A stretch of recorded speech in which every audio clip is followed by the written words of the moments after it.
your home. Smuggs and Jim will leave you never. Being five forever. Welcome to the show.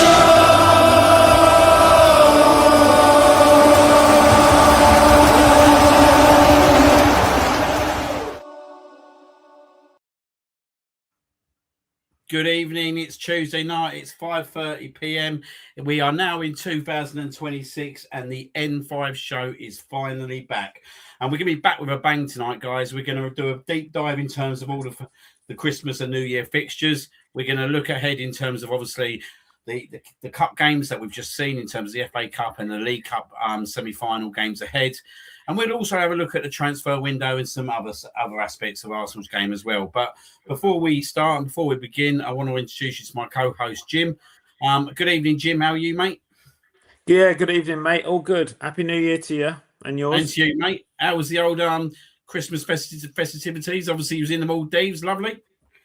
Yeah, no, very pleasant, mate. Yeah, very nice weather. Indian Ocean's always a joy. So no grumbles there, and very nice and relaxing, and back into the swing of things now. Kids in school and back to work and all the rest of it. Yeah, to be honest, in some ways, I'm quite glad to be back in routine a little bit. But look, talking about routine, we're back in routine. Obviously, back on doing the M5 show. We're back now till the end of the season and beyond, hopefully. Obviously, I just want to say a big thank you to absolutely everyone who's obviously thrown their questions in tonight for the Ask Jim segment. We will obviously tuck into them a little bit later on, but we are going to start the deep dive, as I call it, in terms of obviously the Christmas and New Year fixtures. Obviously, coming out the fixtures, Jim, and coming out the show back in December, we're just obviously beaten Wolves 2-1, and we was looking ahead to an Everton game. I just obviously want to discuss that Everton game quickly with you because obviously it was a tight battle, wasn't it? A 1-0 win. And Gyökeres obviously was given a penalty, which obviously he converted, and it ended up being a match-winning result that day. What was your kind of thoughts of that game, and what was your kind of feeling in terms of obviously Gyökeres in terms of the supply he was being given? Because up to that point, I remember the previous show that we had, there was a lot of worry, wasn't it, in terms of obviously the creativity within the team. Yeah, look, I think it's really difficult to play against Everton, whether it's home or away. That they're so well drilled under David Moyes, and it was the first time we were visiting the new Hill Dickinson Stadium, which kudos where it's due. It looks a phenomenal football stadium, that, and a great atmosphere to boot.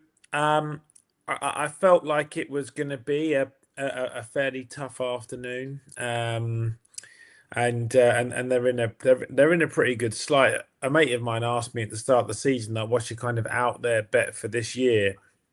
And I said it will be Everton to finish in the top half of the table, and I'm still standing by it. I feel if they just had a few more goals, they're a really, really, really good side. They're very hard to break down, defensively really astute, and that was the kind of day that we had there. And when the penalty fell, and Odegaard handed the ball to Gyökeres, that was, that's exactly where he wants to be, in a goal scoring position with where he can demonstrate his clinical edge, which I still to this day believe he's got an abundance of, and we still are not exerting it. But I don't know whether or not that will come into a rounder conversation, Smugs, though, as you go on. But all in all, just before Christmas, Everton away, we're under a bit of pressure. City were coming after us a little bit. That they obviously went on to have a few more staler results after that game, but that might have been the continued pressure that we kept putting on them, because they were probably watching that game open for a result to go in their favour. So, I think you'd take a 1-0 win. And I don't care how goals go in. I was thinking about this just on one point on Gyökeres, because I remember him getting some stick on the day saying he didn't do much. All he did was score a penalty. It's like, well, penalties still need to be scored. Frank Lampard scored an abundance of them. Like, you can't take any of his Chelsea Premier League medals away from him. Alan Shearer, the same.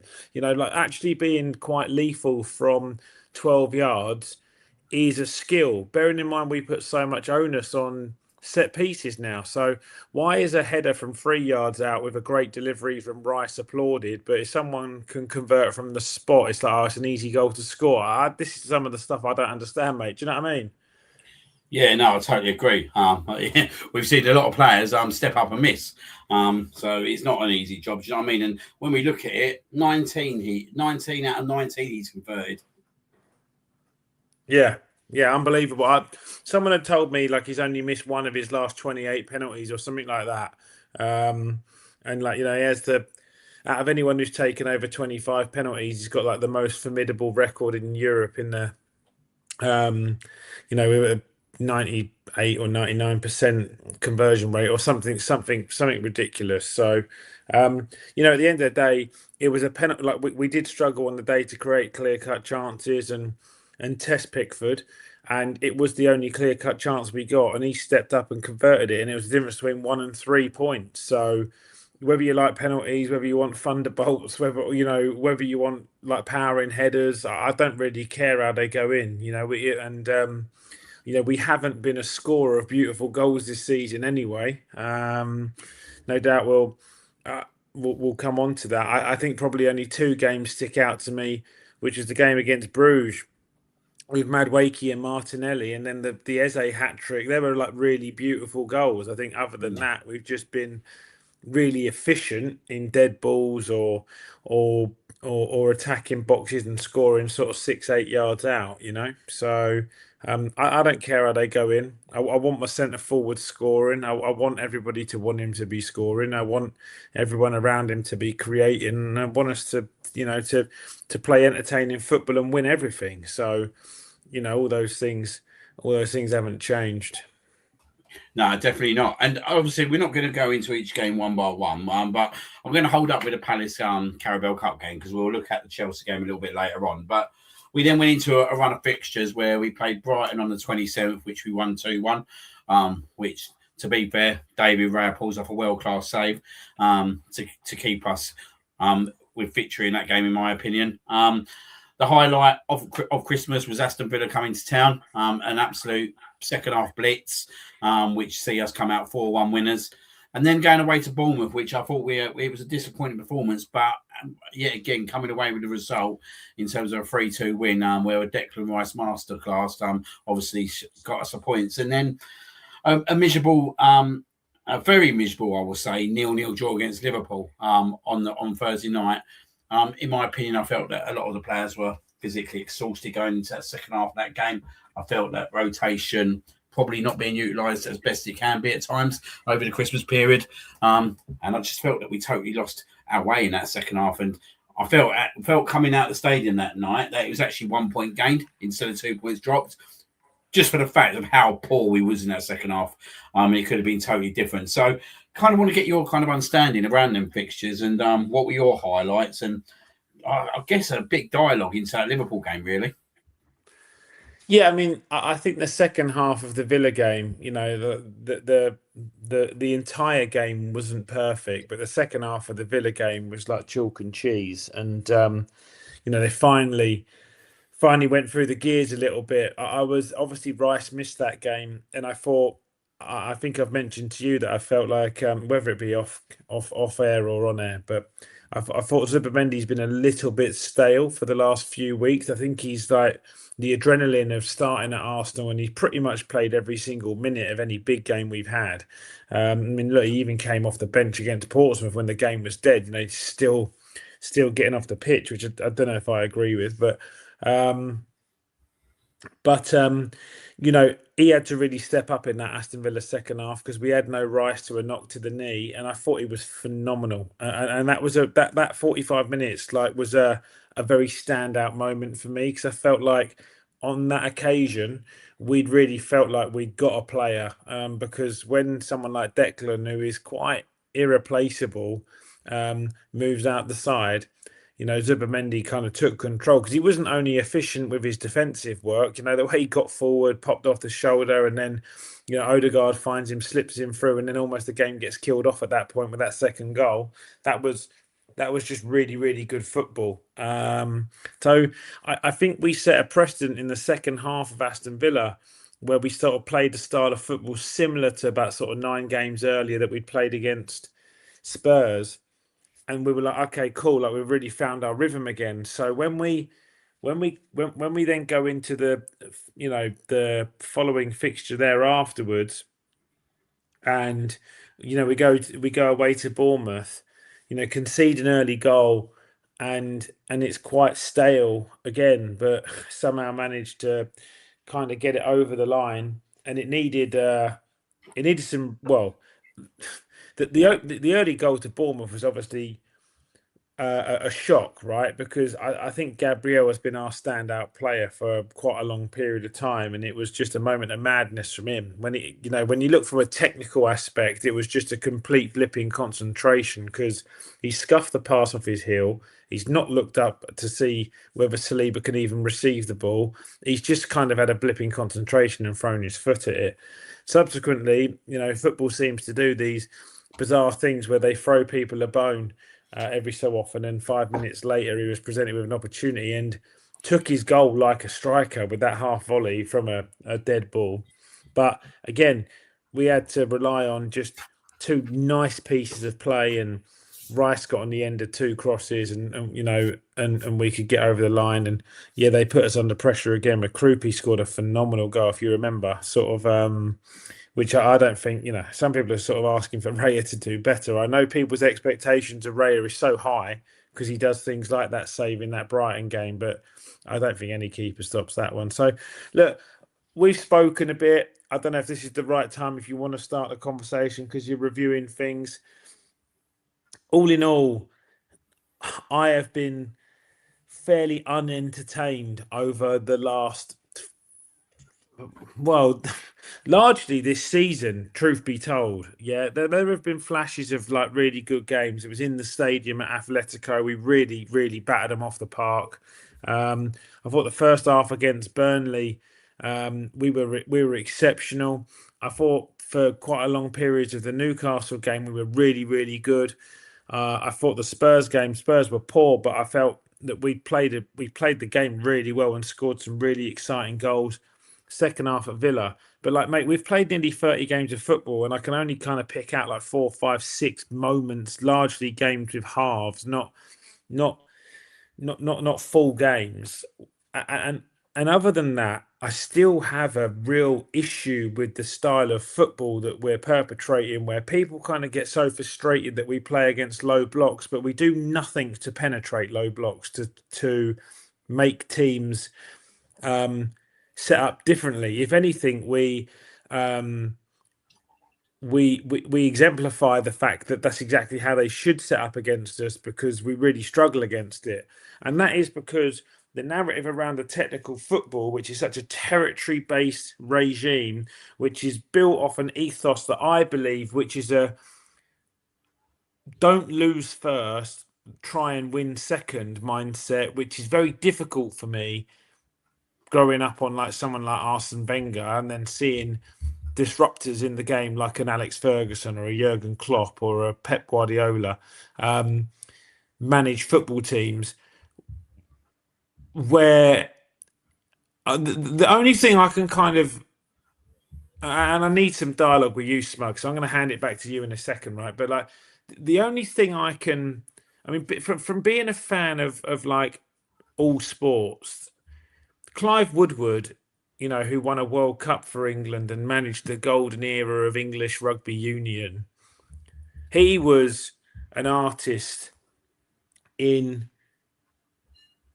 curating a team that were exemplary in its defensive duties and then often played for territory into scenarios that would create either the breakdown or the turnover, and then it would put you in a position where you could then ruck or scrummage. And I don't really want to talk about rugby on a football podcast, but like basically put you in a position where you could, because the best player on their team was Johnny Wilkinson, who was like the best goal kicker in the world of rugby at the time, just put him in the slot basically where he can be very good at what he does. And I can't stop thinking about that England rugby team when I watch Mikel Arteta's Arsenal, which I find mind-blowing, right? Because I feel like we have possession of the ball. Gabriel, Saliba, Gabriel, Saliba, Timber, Saliba, Gabriel, Saliba, Gabriel, Calafiori, Zubimendi, Saliba, Gabriel, Timber, right? And it's like, our two centre-halves average like between 90 and 115 touches a game. Then our two centre midfielders in the double pivot have between sort of 80 to 90 touches a game. Like someone who was reviewing Zubimendi just recently had done some analysis saying, you want to see how much more impactful he has been at Arsenal. He averaged 60 touches a game at Sociedad. He averages like 88 touches a game at Arsenal.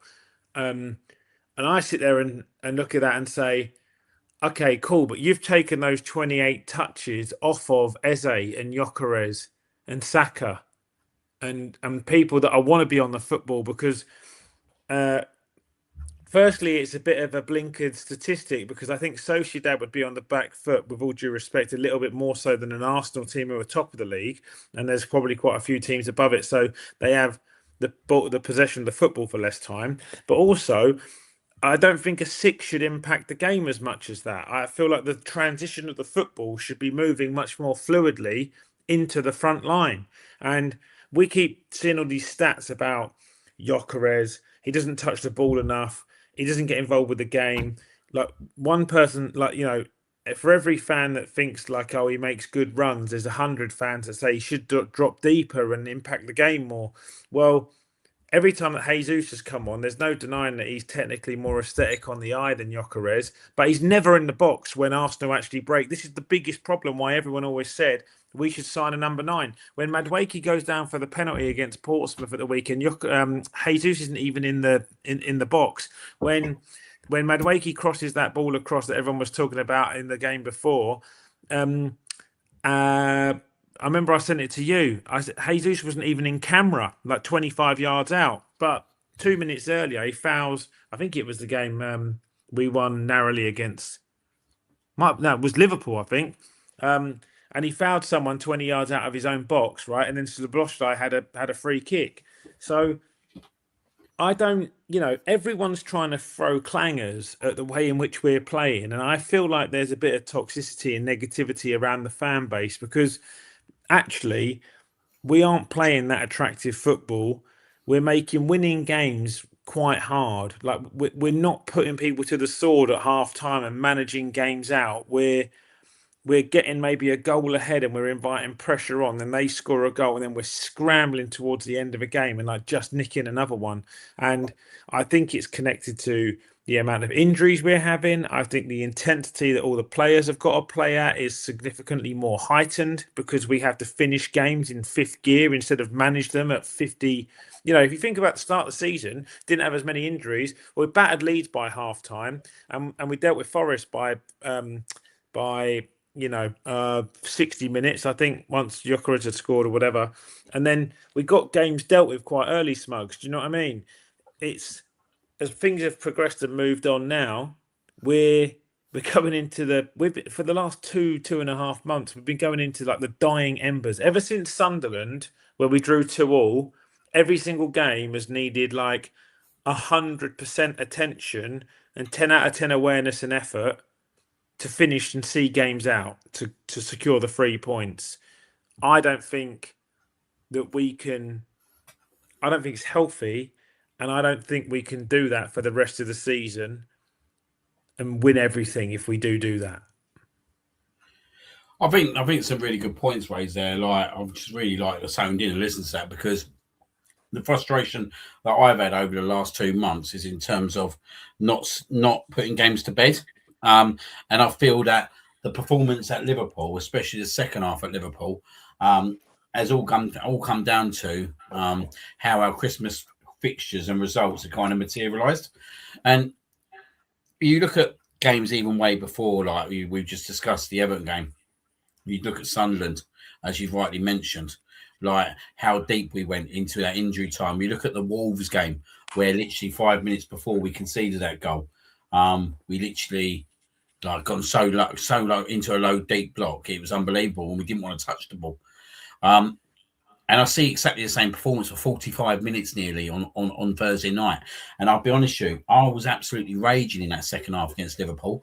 And I don't think I was raging because of the second half performance, because I think I see this coming. I didn't think that I'd ever see us play a whole half nearly of playing that way. But I just feel that the rotation at the moment is not being utilised like it should. And when I see a player that we brought into the club who cost us £65 million and not come on for 1 minute in them 5 games prior to that Liverpool game, I'm scratching my head. Why? Actually, why is this happening?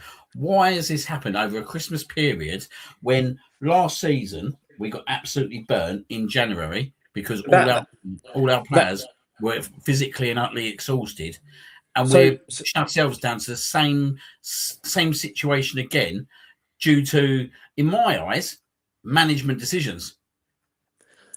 Yeah, sorry, I didn't mean to interrupt you there.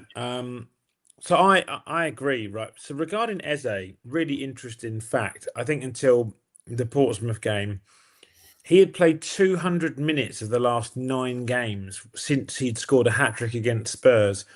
And he started against Aston Villa, and obviously Cash got the better of him where he was caught sleeping a little bit and scored against us. And when the camera panned to the box, or sorry, to the edge of the field, you could just see Arteta was absolutely seething. Not only was Eze upset of himself, but he was seething.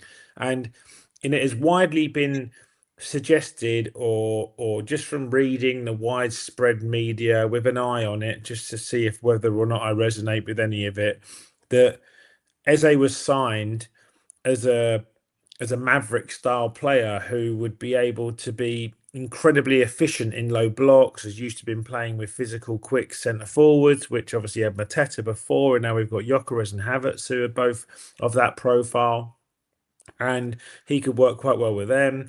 He's an alternative for the left 8 plus the 10 plus the left wing, so he's quite versatile. But I honestly think that the manager still doesn't pick him, mate, because he thinks that for all of the attacking ability he has to be more efficient in his defensive duties. And I think largely the reason why Trossard's played more this season has not been because necessarily he's been better going forward. He scored a couple of clutch goals. I mean, don't get me wrong, he's a good player, but he has got significantly more efficient and effective in his defensive duties and managed his discipline a lot better. You know, we've had no red cards this season. So, and I think that's largely the reason why.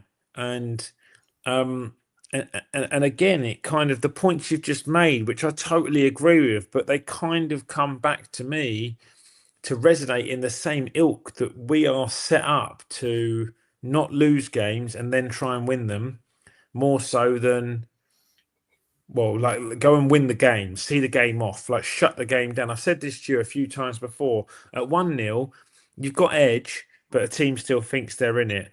At 2-0, you're starting to basically take control of the game and you can see it out. And as long as you don't give them an inkling. At 3-0, like, both teams are just shut down, right? Both teams want to stay fit, don't go up to the highest levels, you know, X, Y, and Z. We just don't get to 3 quickly enough, or 2 quickly enough for me. And we keep giving teams and offering teams the ideology, or that they can get something from us. I mean, mate, at the point we played Wolves, first and foremost, we must be the only team not to score against Wolves this season. When I say that, I mean because they conceded 2 own goals, but they were 3 minutes away from nicking a point against us. They'd only had 2 points in 17 games at that point. We're trying to win a quadruple here. Yeah. I mean, that at home, that for me is just like, what the fuck are we doing here? Like, how can we not let the handbrake off against a team that at that point in time had the worst Premier League record in the history of the division? And that it's not Gyökeres, it's not Eze, it's not Odegaard, it's not Saka, it's not Trossard, Martinelli, Jesus, Havertz, any of them. That at that point is a cardinal issue I hold with the manager that stops him being a statue outside our ground. If I'm being honest, he has the world at his feet if he wants it. He really does. We could win everything. We could quad up this year, but I really fear that when he needs to, will he pull the plaster off and let all this talent just play football? And I'm just still not convinced he will. Is he scared? Because people keep saying, we're 6 points clear. What are you worried about? Mate, 2 seasons ago, yeah, we were 8 points clear with 6 games to go. This fucking season is miles away from being done. Yeah, we are not remotely close to being able to say that we're over the line yet. We bottled it in fucking April. Yes, all right, we lost Saliba and Rob Holding came in, X, Y, and Z. Yeah, but we were 8 points clear after playing 31 games. We're 6 points clear after 21. Yeah, there is a hell of a long way to go. And if you take games like Liverpool, both home and away, as a footnote, yeah, it's very easy for us to to go in our shell. And yes, I would say he is scared of losing games. I totally believe that. I think we have got enough of a catalogue of evidence in the last 2.5 seasons, so that would probably denote 100 games, that he sets us up not to lose games. Yeah. And obviously going with that, mate, and like look for me, like I look at the fixtures like with Liverpool now, and I look at the fixtures with Liverpool 2 years ago. And like 2 years ago, we totally took Liverpool off a pitch in the first half. Do you know what I mean? I remember the goal they got at half time when obviously there was a big mistake at the back. But then we absolutely punished them second half. And it's like we just totally transformed ourselves from being that team that could take on the likes of Man City and Liverpool. And look, we've proven that we can blitz. And we blitzed Man City 5-1 last year. As I said, we've done it to Liverpool before. And now we look scared of these teams. Now we look like we're scared of these. Like against Liverpool, it was like we were scared. It was like we're talking about a Liverpool team here that had no Isak, no Ekatike, no Salah. And as I said to you on air, mate, and as I said to you on text, like Mo Salah plays that game, mate, on Thursday night. There's no way that game finishes 0-0. There's absolute zero way that game finishes 0-0. And I just feel that, and I've always felt this with the coaching team at that time, is that I feel that we're not quick enough to rectify our mistakes. Let's take Lewis Skelly, for example. Look, you're going to know what I'm going to come out with already before I come out of it. But this is a guy, yeah, right, that done a job last year for me. He done a job. But we was never in a title race last year, and we was pretty comfortable in second place all season. So it didn't really matter if he made the mistake here or there. And he made mistakes here or there last year, and it cost us points. But this is a guy, yeah, right, that got thrown on against Liverpool. And I still don't understand the decision in throwing him on. He's not in form whatsoever. He's been totally not in form. I'd say all season long. I think he obviously hasn't had a consistency of games, which he's not going to get. I don't think he's a left back whatsoever. But you're looking at a game with like 30 minutes to go, and you see Hincapié go off.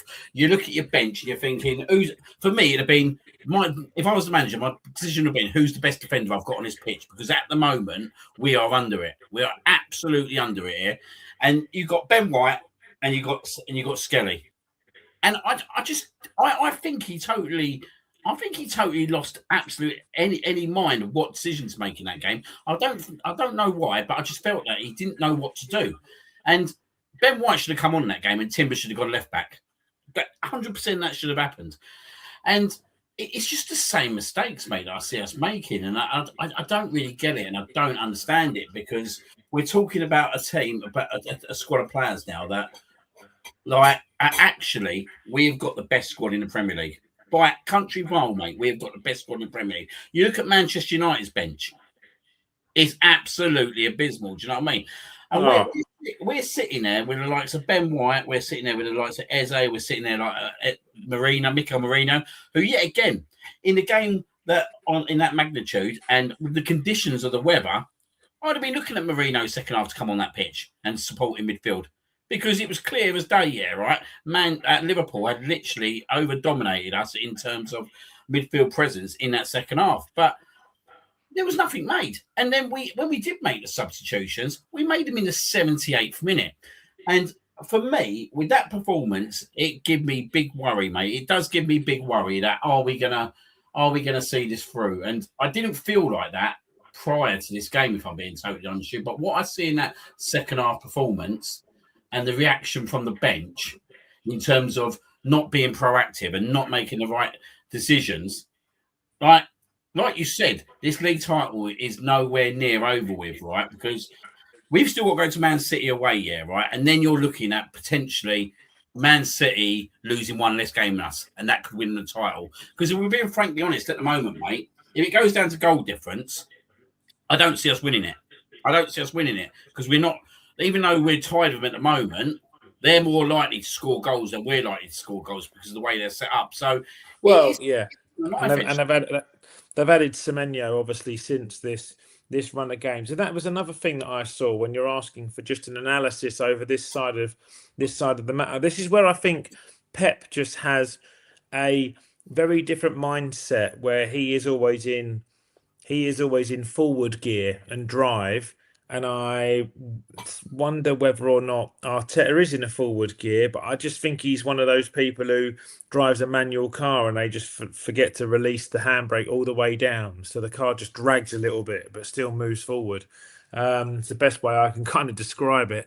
And the reason I say that is he buys Semenyo on a Tuesday and he hustles him into a FA Cup team against Exeter 2 or 3 days later without maybe one training session under his belt. None of the players know him, but to all their credit and full respect, Exeter are 16th in League One at Man City. He named a pretty strong side, sticks Haaland in. Rodri captains the team. Reinders plays. It doesn't. I mean, Trafford's a 30 million quid goalkeeper. It doesn't really matter who plays in the back five. He's trying to put a job on, but he gives Semenyo like the easiest platform to bed into life at Man City, because there's no way. I mean, they score 10 goals for Christ's sakes, right? And he gets a goal and assist, and I think he sort of semi gets another assist that ended up being an own goal or somewhat or whatever. But it's the easy. Do you know what I mean? All the pressure comes off the player, because people who are like, oh, Gyökeres hasn't scored in 18 or or however many games in open play. I mean, he actually scored against Everton only 3 weeks ago. It was a deciding goal. But what the point I'm making is that wouldn't that game against Portsmouth, when we went like 3-1 up at half time and the game really opened up and they were like trying to get in, so it's like the most open game we've seen in regards to like the chance creation, would that not have just been the perfect opportunity to put your expensive number 9 into a game and like get him a goal? Because I don't think anyone's turning around saying, oh, it's only Exeter Semenyo scored against. Everyone's saying, Christ, I'm so scared now. They've got Semenyo and Haaland and Reinders and Foden, and it has the impact that they would have wanted. On top of the fact that the player is like, I've got to go and assist on my debut. I just think with things like that, mate, with management, there is a naivety and an adolescence around the way in which something so obvious. I mean, Jesus got his 55 minutes or whatever it was. You could have brought Havertz on still, and he could have played in the 10, and he could have played with Gyökeres, and you could have just let him have half an hour altogether. You didn't I mean, mate, if it was me, as crazy as it would sound, I want my number 9 scoring every single week. I think if my number 9 scoring every single week, we will win every single title. Like, when Madueke went down, I'd have fucking brought him on for the penalty, to be honest. But like, he is so short of confidence at the moment, and he is. I've never known a player who is in a team that are top of the Premier League, the first team to automatically qualify for the knockouts of the most prestigious European competition, in a semi-final of a League Cup and still in the FA Cup, and a player and a new signing who scored 7 goals. It's not like he scored none. Has scored 7 goals, and he's the most talked about footballer in all of England. Everything, even when he doesn't play, he's talked about, and his own fan base are after him, and all the media are just lapping it up. And I would, there would just be no way that all the staff around Arteta wouldn't be telling him this. And look, he looks happy in training. He's smiling. He's on the bench. He was talking to Nicola Jova. He's looking at different bits of movement and X, Y, and Z. And maybe they're all calm. But I'm just talking from a bit of an experience that I would want to put a goal in him pretty quickly. By the way, on top of all those things, right, and you talk about uplifting things, when we signed him, the hysteria around this player purely off the basis that he's got a really gimmicky and kind of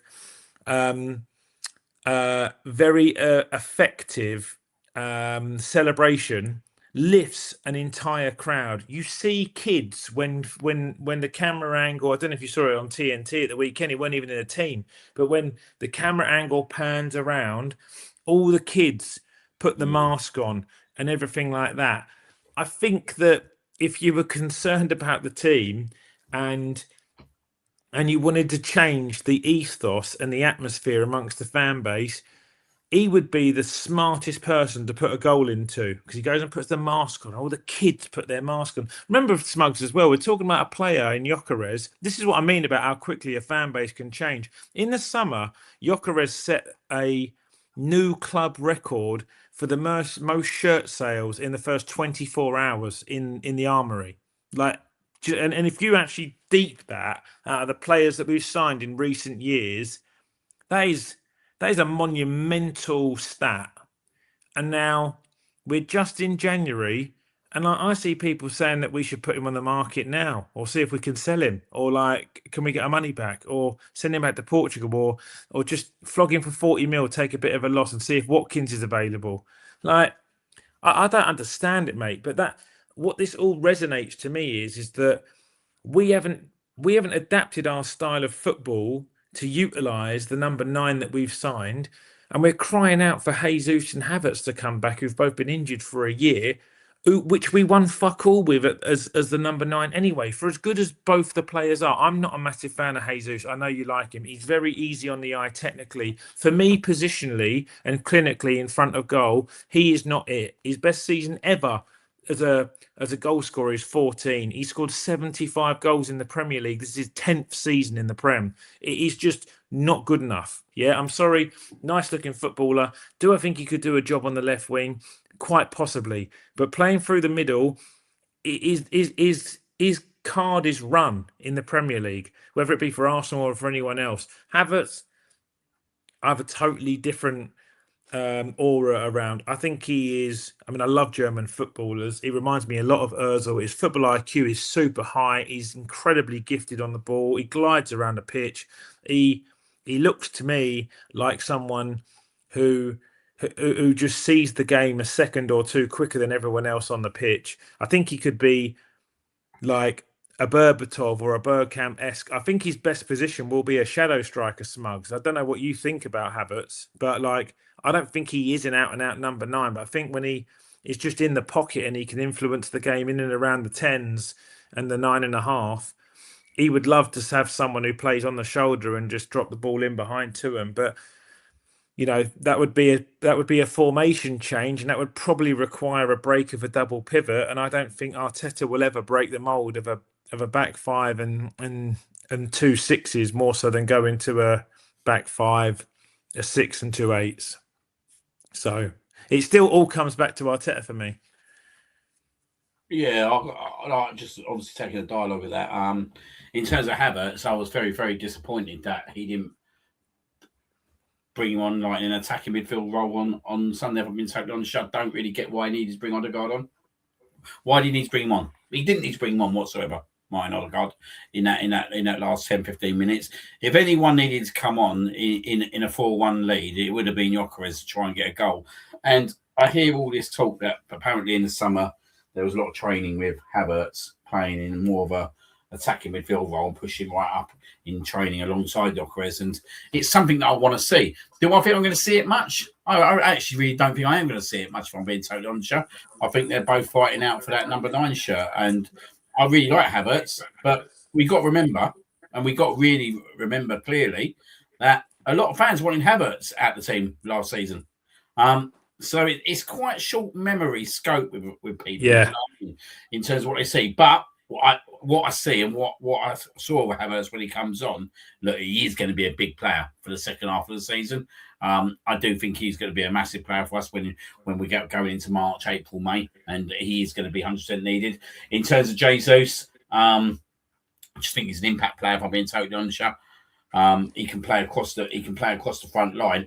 The only thing I would say about Jesus that I do think that he's probably a little bit better than a couple of the other players is that his final ball, and I think we see that the other day. I know it's only Portsmouth, but what an incredible pass that was to Martinelli to tap home. And imagine if Trossard, imagine if Gyökeres had that, he would have been waiting in that kind of position. And he must be sitting there scratching his head. Look, if you want to go on to the technicalities, I've done so much research on this, mate. That is exactly the position that Gyökeres has been taking up, that people have been blasphemizing him about. He has been taking up the position between the last fullback and the centre half and trying to play on the shoulder. You know, it's also a chore as a centre forward, from playing with quite a few decent ones, to keep yourself onside all the time, because you get a defensive line that shuffles and shuffles and shuffles. So you've got to move your footwork back and forth, back and forth, back and forth. And there's no margin for error now to the naked eye. It will just go to VAR. So you've got to be even more sensitive around it. So, you know, the position that Martinelli takes up there is a very Gyökeres-esque position. But the difference being is that right-hand side is normally so convoluted with left foot dominant footballers that the ball does not come like that, which is angled in towards the goalkeeper and then arched away, almost like a draw. If you imagine a golf shot, right? Like an outswinger, if you're a cricketer. Yeah. So the ball goes towards the keeper can't come, and then it arches back towards the attacking play, right into the path. And Martinelli's the first one to react. But that is the ball that I think Gyökeres is more used to, which is having a natural-footed winger on the wing that they're playing on. So a right on a right and a left on a left. Obviously, Arteta's thing really is to play with inverted wingers, and he likes to utilize the touchline, then come inside and play on the apex, right? So you get to the apex of the box and you hit that diagonal ball. So it's a different style. But yeah, I mean, it's a quick ball from Lewis Skelly. Probably the only good thing he did in that game, you know, with all due respect. And then Jesus gets his head up, and it is incredibly clinical as a pass. You're not wrong. But again, he's on the pitch as a number 9, Jesus. Why is he playing that pass? I don't really care. It's a great goal. But yeah, it is. I'm getting frustrated because I don't understand why we've signed a number 9 to make an example of him. It makes absolutely no sense to me. And this whole narrative around, Arteta wanted Sesko, he didn't want Gyökeres, so he's not using him properly because he didn't get the player he wanted. It's just nonsense. I'm not having any of it. There's no way that he can have that much pull at the football club where he can just make a mockery of a 65 million quid asset because he didn't want him in the first place, right? And 2, if you actually listen to him talk about him in his interviews, in his very first interviews, like when I had my first phone call with Victor, etc., you know, there's none of that. So yes, they did a lot of data on Sesko, but I don't think the scenario, and I have been bringing this to you, and I can't really get off this number 9 issue because I think it will be season defining for us. If we find a way of getting goals into our number 9s, I think we might win it all. I really, really believe that. And, you know, a number 9, this is the most important thing for me is that this is not the number 9 position. This is not a Gyökeres issue. This is a significantly wider issue. Like, actually, from a data perspective, the only one that you can use as a collective that has played for the football club and for multiple managers is Aubameyang. And under Arteta, Aubameyang has 26 goals in 62 games. under Emery and Wenger, he has 42 in 67. So in 5 more games, he has 16 more goals.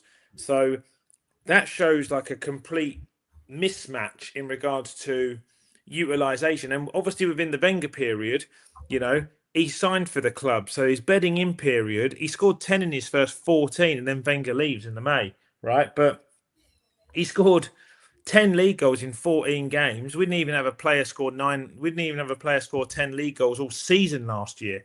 So, and then, Lacazette was about 1 in 3.5. Nketiah was 18 in 105. Jesus is 25 in 77. Havertz has probably got the best record, which I think is about 26 in 61 or something like that, similar to his Aubameyang's record. And then sort of Saka, Trossard, Martinelli, all about 1 in 4. Saka was maybe the best output, 57 in 210 or something like that. So there's no identifiable goal scorer there, Smugs, within a time frame. And whenever we've been elite before, we've always had someone who goes and scores 20 plus goals. Sanchez was the first, Alexis Sanchez, mate, scored 1 in 2 for Arsenal. It was ridiculous. His goal output. The 25 and a 30 goal season at Arsenal. Before that, Van Persie, Adebayor even had a 25 goal season, I think, before we sold him to City. Then, obviously, Henry's record talks for itself. And then I went back and looked even further. And then everyone used to turn around and tell us when you and I were kids that it was boring Arsenal under George Graham. Well, like the worst season he had was Alan Smith when he had an injury-riddled season at 14. But other than that, Alan Smith scored 22 plus goals every single season. Then when Alan Smith left, Ian Wright come in and he had a 25, a 35, a 30. Do you know what I mean? So he had a striker scoring 25 plus goals every season under George Graham when it was like famous 1-0 to the Arsenal. So I don't, we either change as a fan base and we have really low expectations on who the number 9 is, and we just kind of let all these narratives around occupying centre backs and playing and just winning games is all that matters. Yeah. Or we have to demand more from our creative play. And there is an expectation that, our open play goals have dried up a little bit and we should be scoring more from open play, and we should be less predictable and more diverse in our attacking play. I don't know, mate. I've said a lot this evening on this, and it's continuing to play havoc on my brain. What do you think on it all? My personal opinion is I think when Havertz fit, he plays at the moment. And it might, do you know what, right? It might actually support Gyökeres at the start of this process, because actually it might help him coming on when games are kind of expanding, if you know what I mean. And hopefully some games he comes on when Arsenal, I don't know, just say we're winning 2-0 against someone at home, and then he comes on and grabs a couple of late goals himself and gets confidence that way. I do believe if Havertz was fully fit at the start of the season, that he would have started as the number 9, and I think it'd have eased Gyökeres in as such. And I feel that because he didn't have that, he had a lot of pressure on him straight away. But I'm still very much in the camp here, right, that I don't feel that the creativity is nowhere near the level it needs to be to kind of get this guy to be scoring 20 to 25 goal season. Of course, he needs to do a little bit more. Like, probably everyone needs to do a little bit more. But when I see like players like Saka, Madueke, Trossard hit the byline, Martinelli, they hit the byline so many times, and then they pick the wrong pass, or they don't beat the first man. It's so frustrating. And that's what's some of the most frustrating thing about it, is that we are getting beyond the fullback. We are getting onto the byline. It's always the final pass. And for me, Odegaard, he needs to do more consistently on a consistent level. Yes, he can look an absolute fabulous player and on the ball, and on the eye sometimes he can look the man. Do you know what I mean? But for me, he's not consistent enough. And I feel at times, yeah, right, he shirks out quite a bit as well in that midfield. And he's really disappointed me a few times. I thought he was lucky to stay on 90 minutes even in the Aston Villa game, just because I thought at 3-0 up, I thought rotation could be key here. They could bring Eze on. So I thought, well, I don't really understand why we're playing 90 minutes. But I feel like with Odegaard at the moment, I'm seeing a bit of a Jekyll and Hyde performance as such. And he needs to do a lot more. And there's that little piece in me that would like to see Havertz play that role in certain games and see how that will support the team. Because if you've got Subamendi and Declan Rice playing as the pivot too, you don't necessarily need Havertz in that midfield all the time. Do you know what I mean? Especially at home, you can push him right up alongside Gyökeres. And I look at that and I think there could be so much danger with them two up front, and the centre backs wouldn't know what to do, because at the moment when we're playing games, like you look at the Liverpool game for example, what does anyone expect Gyökeres to do? He's literally got no one with him. He's trying to play off Van Dijk and Konate, which obviously we know are two physical centre backs who relish a battle all day long. I'm not really sure what we actually want from him, because if we're not getting players close enough to him to kind of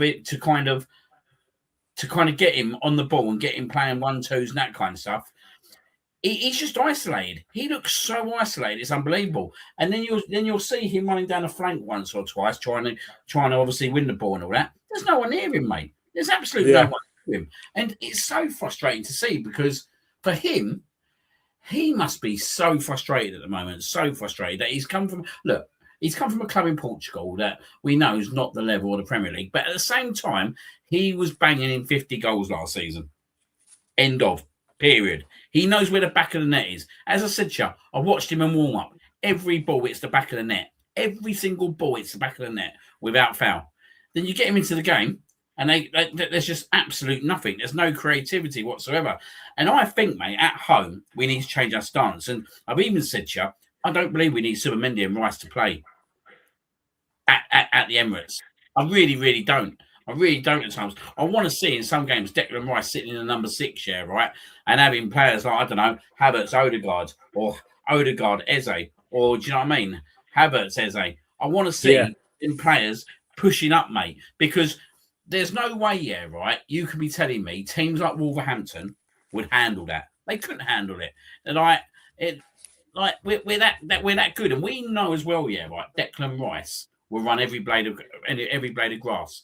He did it for literally 6 months when he first signed for this club. He was literally playing centre midfield on his own. So I don't really get why we had to play Subamendi and Rice against a team like Wolverhampton. Yet again, I think the manager can do better there. I think the manager he's got to take the shackles off himself. Yes. I'll tell you what the interesting thing for me, Jim, and I'll go back to that Wolves game. He was going absolutely mad, right? How deep we dropped in the last 5 minutes. And I'm sitting there and I was scratching my head at the time and I'm thinking, well, if it's not you doing it, why are they doing it? Do you know what I mean? But it doesn't get rectified. And we get to the Liverpool game and exactly the same things happens again. And I feel, right, at the moment, right, he's afraid of losing a game is now stemming on the team. And you can see in their play, and you can see against Liverpool, all they were worried about was not losing that game. And he hit it on the point after the game. He goes, if you can't win the game, don't lose the game. And I can get, do you know what? I bet he said that to them at half-time. I bet he said to them at half-time, if we ain't going to win this game, make sure we don't lose this game. And in their mindset at that point is, do you know what? We just got to make sure we don't lose this game. Well, every single game we've dropped points in, they look like they have embodied that mindset. So we lost to Liverpool in the third game of the season, and we didn't really have a go at them once. Do you know what I mean? Madueke had one half-hearted shot on the edge of the box from a corner, but it was pretty easy for Alisson, right? Other than that, we didn't have a shot on target. Yeah. Against Sunderland, we were 2-1 up, and we tried everything for our lives to defend a lead, and then we invited them, who all they had the entire game was physicality and a bit of dead ball presence. Yet we let them walk into our half and muscle it out for a corner and come into and be allowed to do the only thing that we shouldn't have wanted them to do. If we'd have played the game in their half and retained the football and played with a bit of composure, then we'd have won that game. Yeah. Villa, at home. Once we went 1-0 down, got back to 1-1, and we absolutely had them on toast in that game. Like after Trossard scored, I think it was Trossard, and then we'd had a couple of good chances, and all of a sudden it was like 60 minutes, and we just completely backed off out of nowhere, and they just like went ham and egg. And we're like, don't lose the game, don't lose the game, don't lose the game. And we ended up we just retreated. You know, same against City. I don't really think we put it on them, and we're lucky to get a goal and draw the game. And then against Wolves, you know, it was the same again. We're 1-0 up, and we just like retreated. And I don't understand it. Like, because also, Smugs, I've mentioned this to you definitely off air a few more times, right? I don't understand how we look really uncomposed as a technical football side in the last 5-10 minutes of just about every game that we play. Like they're like when Gyökeres is on the pitch, they're like he must get so frustrated because he's like, oh look, they're attacking us now. They've opened themselves up. There's a chance of a counter. If we recycle the ball, just an element of composure where you put the ball into, you guide the ball, or you caress the ball like into a channel, or you clip it into space. Like, mate, when they get the ball on the edge of the box, they're just all swinging their legs at it, mate. The ball goes up in the air, they're slicing it, they miss contact with it, headers go in the wrong direction. It's like proper Sunday league stuff for little periods of time when you watch it. Yeah. And you think, Christ alive, like this is embarrassing. Watching how frantic they are to try and get rid of the ball. And that is exactly what happened at Villa, I think, when we lost 2-1. There was like the ball dropped to us like 3 times. And I think that players like actually sort of swung and missed or scuffed the ball like 3 times instead of like just someone just get I remember back in the day, mate, Cazorla was the best at it. Do you remember on the edge of his own box? Cazorla would just like take a breath.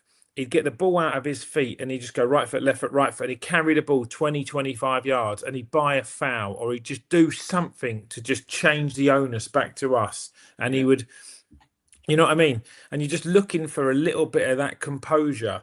And Odegaard don't do that. I think Eze might be someone who could probably do with that. I mean, it's difficult to get really good ball travellers in today's day and age. They don't exist anymore. Wilshere used to do it quite well as well. Grealish is really good at it, buying fouls and like having possession of the football and winning possession and territory back. But like we lose a lot of our composure, and I actually think we probably would have been in a really strong position to be miles clear of this league. I think City they've had 2 ruts now.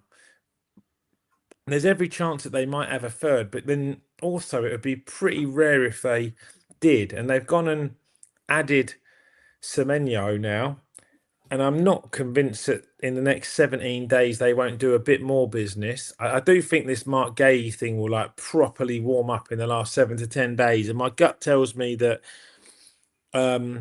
if Palace think they're safe, they might prefer 35 or 40 million quid now than nothing in the summer.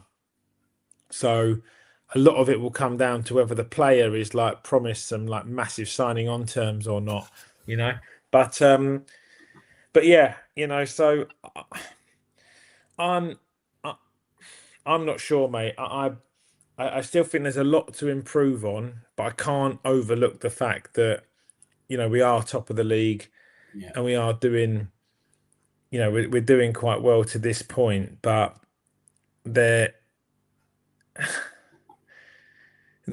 some highlights in the performances that for me just they need to change, and like we are, the pressure is only going to mount more now. Like the intensity around every single game just gets a little bit higher now. Like we can't.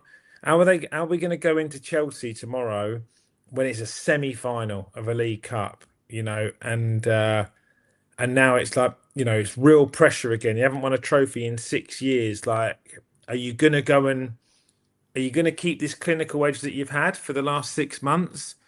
Or are you going to, or are you going to, bottle it and shit your pants a bit, and it's on a knife's edge.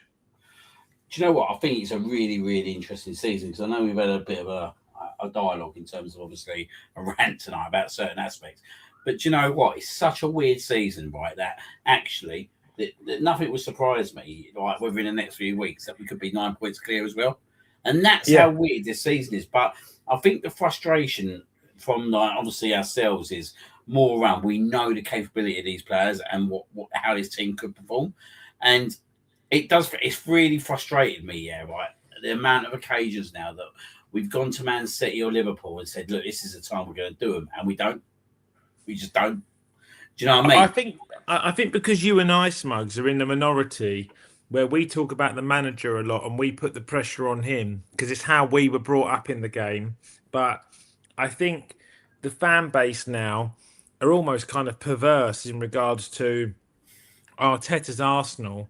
And some of them generally are desperate for him to do it as well as Arsenal do it. And for me, I just care about the football club, and it shouldn't really, you know, we put so much onus on the players, but for me, it's all on the manager. Like it's not.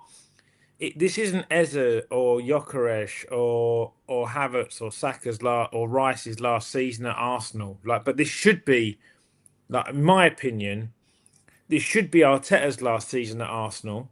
You know, he's had 50 million quid in wages in the 6 years that he's been at Arsenal, maybe more, might be 60. And he's won one FA Cup with a squad that he is, bar Saka, has actually completely sold or released from the football club. So, and Saka didn't even start that final in 2020. So, this is not like this is an entire rebuild now, and we've sold no one of any clout bar Nketiah and Balogun in that time frame. Other than that, like no one has been sold for any real money, and I think we've spent like 950 million quid or something like that. Might be a billion. I think Hincapi, because it's an obligation, takes over $1 billion, and he has to win a major honour this year. So all of the pressure for me has to lie with the gaffer. You know, it's very difficult to blame Gyökeres or Havertz or Jesus, who've come back from year-long out injuries, or a striker who's been at the football club for like 6 months, when is 6 years into Arteta's project. You know, he's even gone through sporting directors. He's like the only last guard, mate. If you think about it, Carlos Cuesta's been and gone. Mertesacker's now, like, he's been his academy director the whole time. He's now leaving. Edu's left. He's got Berta in. The only people, Vinay Venkateshian's gone. Got a new managing director. So the only person in Arsenal who stayed throughout that entire reign is the Cronkies and Arteta. And look, like it's the other way to look at it, isn't it? Like I just talk about it, a massive, massive game tomorrow night. For me, we have to win the League Cup. And that I'm not saying that because I want a trophy in the door, because obviously I do want a trophy in the door, but I just think the momentum from that going on to the rest of the season, and like especially what happened with Newcastle last year, we need performances with it, and this is it's another game where you look at it and think, are you going to go there and get the job done? Are you going to go there and make a statement? And so far this season, we haven't really gone to any of the big stadiums and made any sort of statement. Yeah, we've beaten the likes of Bournemouth, do you know what I mean? And the likes of like Newcastle, which was a good result. That was probably our top result of the season, winning Newcastle. But we haven't gone to any stadium and won comfortably, have we? We haven't gone there and dictated and come away sitting there thinking, do you know what? That is a massive statement and intent. And tomorrow's night is another night to go out there and make that intent. Make that statement. Do you know what I mean? Just go there and beat them on their own patch, but beat them with a statement performance. And I think that's what we need. I think that's what the club needs. I think that's what Arteta needs, and I think that's what the players definitely need to kind of feel that they're going to do something. I still get this feeling with them that they're not sure. I just feel that they're not sure. When it gets to those crunch games, when people are talking about, we could go 8 points clear, the performances just drop. And it's like the pressure's just too high for them. And this is another performance tomorrow night where they can go out there and lay it on the line. And they need to lay on the line tomorrow night. And look, there's 2 bites at the cherry, and we don't necessarily need to go there and win. But I feel for the team, I feel they do need to go there and win tomorrow night, mate. I feel they do need to go there and beat them. Because let's be honest, this ain't a Chelsea team that's banging form. This is a Chelsea team that got a new manager who's just walked in. Do you know what I mean? They've only won 1 game out of 12, and they're probably their best performance was against Arsenal. And obviously they were down to 10 men, and they didn't win the game, and they drew 1-1. But this ain't a team that's in banging form, do you know what I mean, whatsoever. But I don't want to go there like we went to Chelsea in November and look scared to play football. Like, I want us to go there and act like champions. And I think this is the word now, is we need to start acting like champions if we want to be champions. We need to go to grounds and be and take teams on the pitch. If teams are coming to the Emirates, we need to make it that fortress again, because as Andrew said in the chat, and I do agree with him, and I totally agree with him, we look more worried at home. Our poorer performances are at home. And surprisingly, right, I always think that we look better when we go 1-0 down, because actually we realise then that we need to go out and score a goal and get back in the game. So, mate, we didn't start playing until we went 1-0 down. Against Bournemouth, we didn't start playing until we went 1-0 down. But no, mate, I agree. No one can live with us. I got off the back of that, because that was really interesting. I've got 2 questions for you. All right. First one is, in response to your point about we need to start behaving like champions if we want to be like champions. Yeah, sorry. We need to start behaving like champions if we want to be champions. Yeah. Who in the team do you think is behaving like a champion, and who? Do you know what? Right, I've been watching Declan Rice here, right, and mate, I don't think he's. I think that, like, he's obviously had a few injuries, but I look at body language. I said to you as well. I don't think he's happy at the moment, and I'm not saying he's not happy that he wants to leave the club whatsoever. But I think he knows, right, that we should be doing much better than we're doing. Do you know what I mean? He's definitely someone who behaves like a champion. For me, I've said it all the time. I think he should be captain. I honestly think he should be captain of this club. My personal opinion. That doesn't mean that I'm bad mouthing Odegaard. I just feel that Declan Rice should be the captain of this team. I think Gabriel is an absolute colossal. I think when he's not in the team, mate, like what we see what the team was like, it misses so much out of it. So I think him, and I brought it up, and I will bring it up, and we have discussed it, me and you, off air. But what the hell was Mikel Mourinho captain before Gabriel on Sunday? Like, what the hell is going on? Like, Gabriel is everything about that will be picked in that team when everyone's fit. He's one of the first names on the team sheet. He's been captain loads of times when players have been absent. How's Mikel Mourinho got that captaincy before him on Sunday? Yeah, I don't. You messaged this to me at the time, and I hadn't even clocked it, and it was the whole thing baffles me, and it does kind of make me think more about, is this just another Arteta, one of his games, and in his kind of cynicism about showing everyone that I'm the boss, because I brought up other points, like everyone said Dalman should be the one to break the Premier League record for scoring, and he's this wonder kid from England, and he should break the Champions League appearance record, and he ends up doing it, but he does it with Marley Salmon, and he breaks the record for youngest player ever in the Champions League, and I just feel like sometimes you can't help but think that he does these things for attention, or he does these things like to catch other people out. Andrew agreed with you, mate. The minute I said it, he said Gabriel, and I agree. I think there's 3 players that play like champions, that exert themselves in the big moments and also carry an aura around them, which is like, we will not be beaten today. Yeah, you've mentioned Rice. I don't think he's angry. I don't think he's fully fit, mate. And I think he's probably playing on injections for his knee. And I think he is sort of probably getting frustrated because he's like, I'm putting my body on the line. The rest of you fuckers need to like just up your game a bit, yeah. Gabriel, 100%. Every single time in both boxes, he occupies himself. He is just a warrior. He just will not be knocked down. And I think he possesses a champion's mindset. And actually, for me, I think he is the most like the very first captain I remember at the Arsenal was Tony Adams, and I like it being a centre back. I think he leads the back, but I also think he might do things in more memorable moments about scoring goals with headers from corners and things like that. And I think he is a leader of men, and I think I do believe that he would be a phenomenal captain. And the last one for me is David Raya. I think David Raya comes under some stick for some whatever reason because other people liked Ramsdale. It was that for me is by shadow of a doubt the best decision Mikel Arteta has made in his 6.5-year tenure, replacing Ramsdale with Raya. That was a complete success story. And largely on the main, Raya's distribution is very, very good.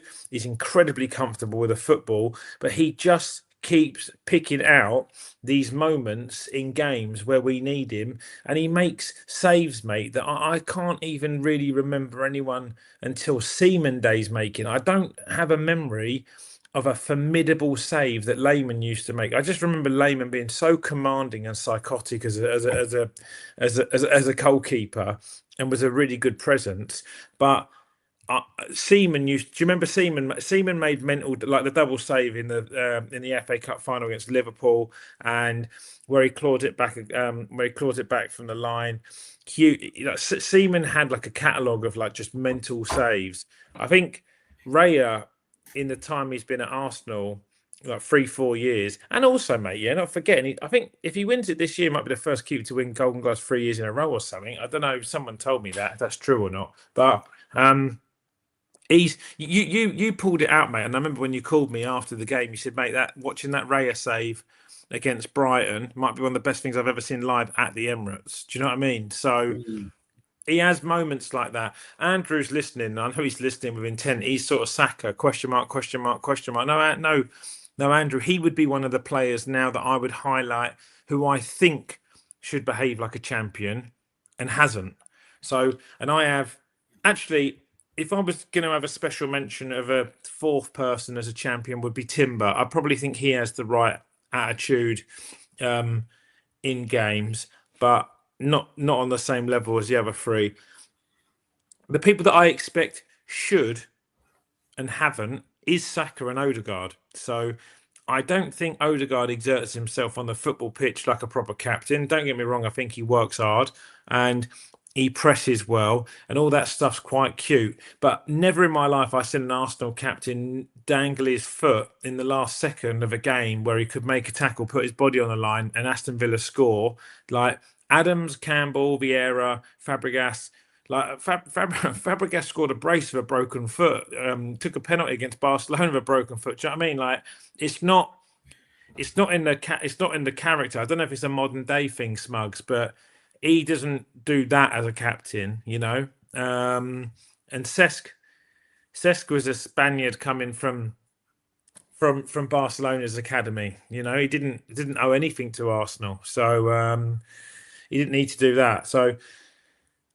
And Saka, I think, has had I've said this to you, and you're talking. I want to get on this Marino thing. I think, mate, Saka's had a really poor season. They've chosen a Liverpool game to announce what I'd told you. I'd been told that he'd signed a new contract. I've been told his contract makes him the highest paid player in Arsenal's history, as well. It's just over 300 grand a week, and. And I don't think this has been a good season for Saka by any accounts. I think he's been indecisive on the ball. I think he has had more time one-on-one with his fullback than any season in the last three, and hasn't been really clinical with it. I think his dead ball delivery's been fine, but his open play game his decision making's been poor. It's been selfish. It's been rash, and I think in large spells, when Madueke's played right wing, he's outshone Saka in regards to like the explosivity of a winger as to how they kind of deal with their fullback. I think if Madueke was more clinical in his end product, there would be like a lot of pressure on Saka to come out the side. I really mean that. I don't know what you think about that because we do want to have a chat about this Merino thing, but I do wonder, mate. The only thing I can think of to rationalise your point around Merino being captain is he never expected Gabriel to finish the game. He was always trying to take him out of the game. He was just using it as minutes. That's the only thing I can think of because the whole thing is very bizarre. I didn't even know that Merino was somebody that had been perceived in this abbreviated commas leadership team. I thought it was Odegaard, Saka, Rice, and Gabriel. So I don't know where this Merino thing comes from. Yeah, it completely baffled me. Like I don't like. Gabriel's on the pitch and he starts the game for me. He's captain of that team that went out on Sunday all day long. I think with Saka, I totally agree with you, mate.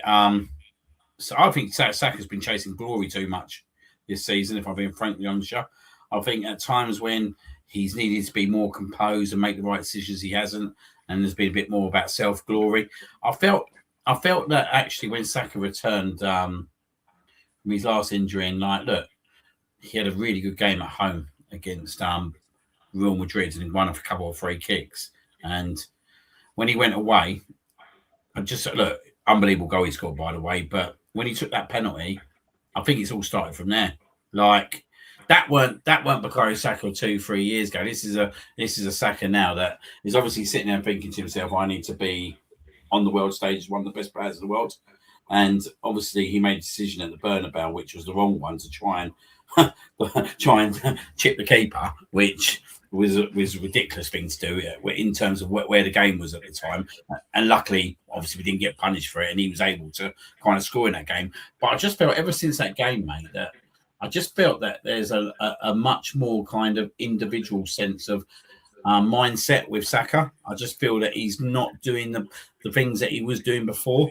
Like, he used to whip in some incredible balls, mate. I remember Havertz being in the end of some loads of his balls, and I don't know. I'm interested actually to see how Saka is if Havertz goes back in that team. I'm really intrigued to see how that materialises his game, because for me, when you bring a striker into the club, yeah, right, you bring in the striker into the club. You bring the striker into the club to play to their strengths, because at the end of the day, they're the ones that are putting the ball in the back of the net. Do you know what I mean? So for me, every striker that's come into this club prior to like even like Gyökeres coming in, we pretty much we played to their strengths. You look at the grades: Ian Wright, Thierry Henry, Nicholas Anelka, Robin van Persie, even players like Emmanuel Adebayor, mate, who scored loads of goals for us in set. Like, do you know what I mean? We all played to their strengths. We played to how they played to score the goals. But I look at this team now, and I think the wingers for me and that attacking player in midfield have got to deliver so much more, so much more. And I'm just interested. But I never remember on that, Smugs. I never remember them sort of saying, you look at someone like Bergkamp, but because you had a season of Anelka where we scored like 25, 26 goals and we sold him, but obviously Ian Wright, I was so excited to play with Dennis. Dennis just used to come to ask me, where did I like to see the ball? And Dennis, I like to see the run on the outside or the loop. I must have watched the Ian Wright interview 100 times. Do you know what I mean? So, and he's like, and I want to see the ball. He goes, all right, cool. You just make the runs. I'll find you, And then he would have had a season with Anelka. He must have adapted his game, because Anelka scored 25 goals and then went off to Madrid. And then Henri comes in. And then Henri, all right, it takes him 4 or 5 months to get going or whatever. But I think he still scored 18 or 19 goals in his first season, And he still had, and within that time frame, he still had Pires, Ljungberg, Wiltord, Overmars. He had loads of players who went on at Arsenal and had like successful periods of scoring like 12, 13, 14 goals a season, And even mate, Ozil went from supplying Ronaldo and Benzema and put 130 goals in Giroud's career at Arsenal, Yeah. And and Walcott was still scoring 10 or 12 a season then. Then he gets Sanchez coming. He scores 20, 25 a season. When Sanchez scored 80 goals in 4 years at Arsenal. So he was a 20-year average guy. Well, he's 1 in 2, basically. I think he was 80 in 165. I looked the other day, right? So, players like that have been able to adapt their game. I don't know whether it's a threshold perspective on technical levels of an Eza or an Odegaard as to whether they can or can't. But the manager doesn't seem to want to allow them to. Because I come back to Gyökeres, mate, because it's a head scratcher. I don't understand how someone can score. He scored 20. Thing is, people keep saying, "Oh, he scored the goals in the Farmers League." Well, he scored 16 goals in 19 games in Europe in the last 2 seasons. So can't call that a Farmers League. And he scored 17 goals in 30 games for his country. So if you add all those together, that's like 33 goals in 55 games for like European competitions and countries. So he is still like a 1 in 2, better than 1 in 2 striker in competitions that we do respect. And he still scored 20 goals in the Championship when he was a kid. And because I think he won the Golden Boot for Coventry that year, they went to the playoffs or whatever. So, funny enough, I was actually talking to my PT out here because he played for Coventry. He's a bit older than Gyökeres, but he still had mates there who were coaching. They thought this kid's like a proper beast. They were like, he could go all the way, sort of thing. But you can't, for me, Smugs, you can't go from 50 goals a season to being rubbish. I'm just not having it, mate. I'm just not having it. Like, it doesn't, like, the game don't work like that. Like, Jesus' best season was 14, at City. He scored like 11, 12 a season in all comps at Arsenal. It transpires a little bit, What was the other point I was going to make? One of these football things was knocking Gyökeres the other day about, this point last season he had 22 in 26. Now he's got 7 in 26 or whatever, struggling. And I just replied to that tweet and asked Grok, what was his XG at this point? And his XG was 22.1 to the same point that he had 24 goals. And his XG now at Arsenal's like 8.1. So, like, what are we kind of doing here? Do you know what I mean? Like, where's the flaw? I just, it's all these clever things like Marino as skipper and Marley coming on and X, Y, Z. And, mate, you've spoken so much to me about Lewis Skelly in the last week or two. And I think you should have your say about him. Like, I wonder, is it a new I wonder if he's another one from Edu. Edu seems to curse players, mate, with these new contracts because he gave Nketiah a 5-year deal at £100,000 a week, and he just went to crud. He's done the same thing with Nelson. He gives Nwaneri $100,000 a week, and everyone's getting frustrated he's not playing. Even though I'd be gutted if we sold him, I think he's such a good player. I'd genuinely be happy for Nwaneri to take Odegaard's minutes, and just create a space in the squad there. I really would. I think he's that good. And he's give Lewis Skelly a $90,000 a week pay rise. And ever since they've done this new pay rise, Lewis Skelly can't get nowhere near the team, mate. And you mentioned it when he come on against Villa, but I even thought Sunday, mate, against Portsmouth. I thought the right winger at Portsmouth, mate, proper had his card marked as well. If I'm being honest with you. I just think with Lewis Skelly, he's just not good enough to play that position, and Arteta has to go over the line, and Arteta can't rely on him whatsoever, and that's why I was absolutely shocked that he didn't bring Ben on against Liverpool, because you can rely, what you're going to get with Ben White. Do you know what I mean? You know what he's going to give you 120%, but he can defend. He's a defender. Lewis Skelly is not a defender. Do you know what I mean? Lewis Skelly is a centre midfielder who was converted back there to do a shift when obviously things happened last year. Look, he progressed really quickly. He got picked in the England team. He scored obviously on his debut. All positive things by mind you. But with Lewis Skelly, he's gone backwards this season. There's no surprise he's gone backwards because for 2 reasons. Firstly, because obviously we brought other left backs in and who are a much better level than him because they are defenders. but also that he's not getting the game time. And then when he is going in, he's just being chucked in left, right, centre. For me, a loan for him would be absolutely ideal. But the issue we've got here is we can't loan him out because all our defenders are injured, and we're now going back into the situation where we're going to have to rely on him. And it looks like tomorrow, after everything I said about what that I didn't want him starting tomorrow, that if actually Saliba's out, we've got an issue again.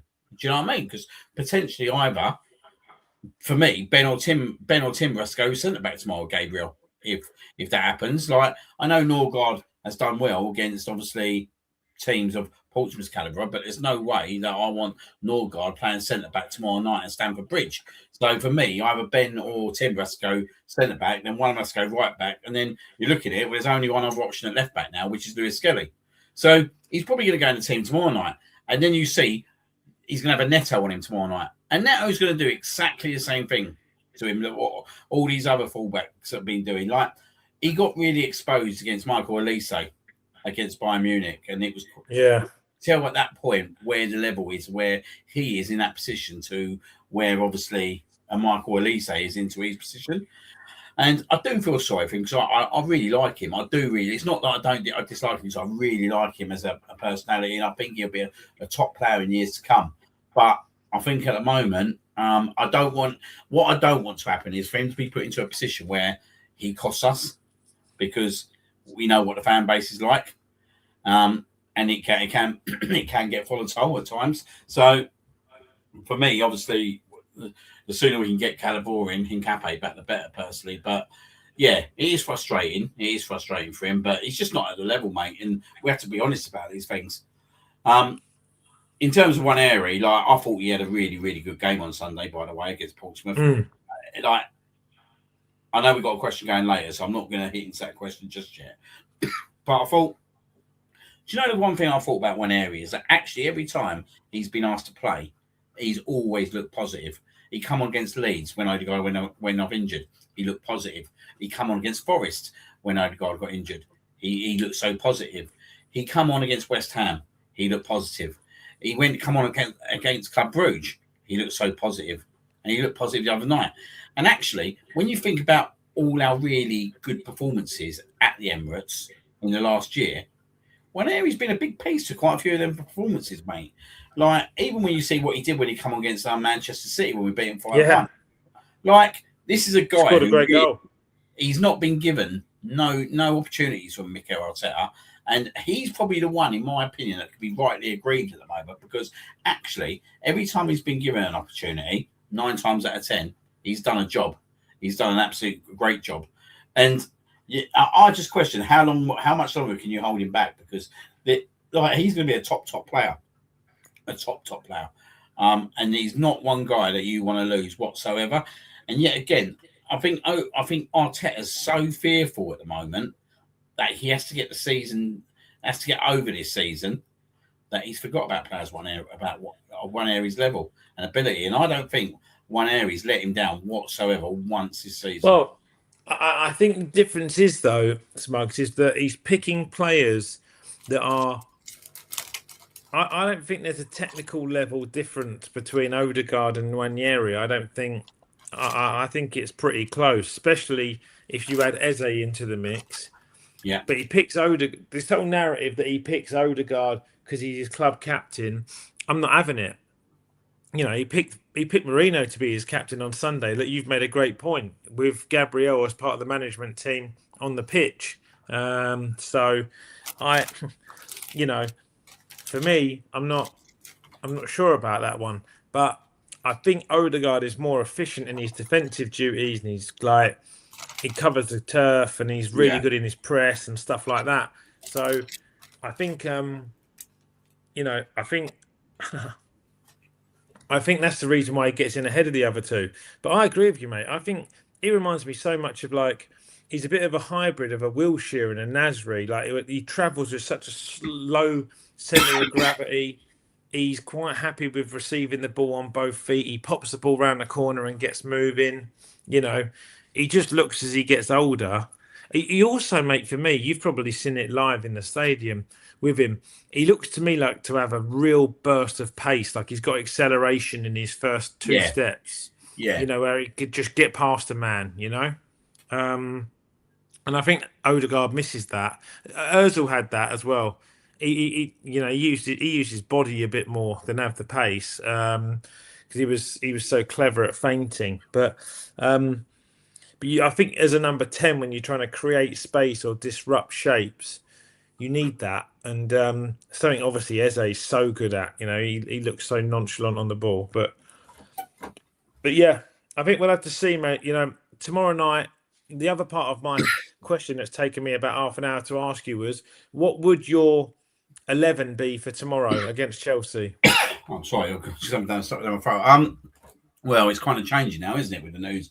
Obviously, early on. So if I'm going with the news, yeah, right, that what we're hearing about Saliba and Trossard, then I think I'm going Kepa in goal because he's got goalkeeper and he has to play, in my opinion, because that's pretty much it's not a ruling, but it is a ruling. Do you know what I mean? So Kepa in goal. I would go Timber right back. I would play Ben centre back with Gabriel because I just remember Ben and Gabriel, mate. Do you remember at Liverpool a couple of years ago when they drew 0-0 in the semi final? I think I'd go that. I think I'd go Ben centre back, and I'd have to go Skelly left back because there is nothing else. No. It's a worry, but there is nothing else. The only other option you've got is to play Timber left back, Ben right back, and play Norgard centre back. But for me, that can't happen tomorrow night. Like the guy's not centre back. Do you know what I mean? He's done well. He's done absolutely superbly well when he's been put there. But this is a different animal tomorrow night. So for me, you need to play players that have proper played centre back. So I'm going to have to go Skelly. Then centre midfield, I think he just picks. I think he picks his first choice, mate. I think he'll go Subamendi, Rice, and Odegaard. And then I think Martin, I would have picked Martinelli just for what he did on Sunday. I think, how can you drop a player after scoring that trick? Now, that's easy me saying that when he dropped Maduaki after scoring 2 goals and didn't even bring him on against Wolves, which is another sort of subject, but we'll leave that one.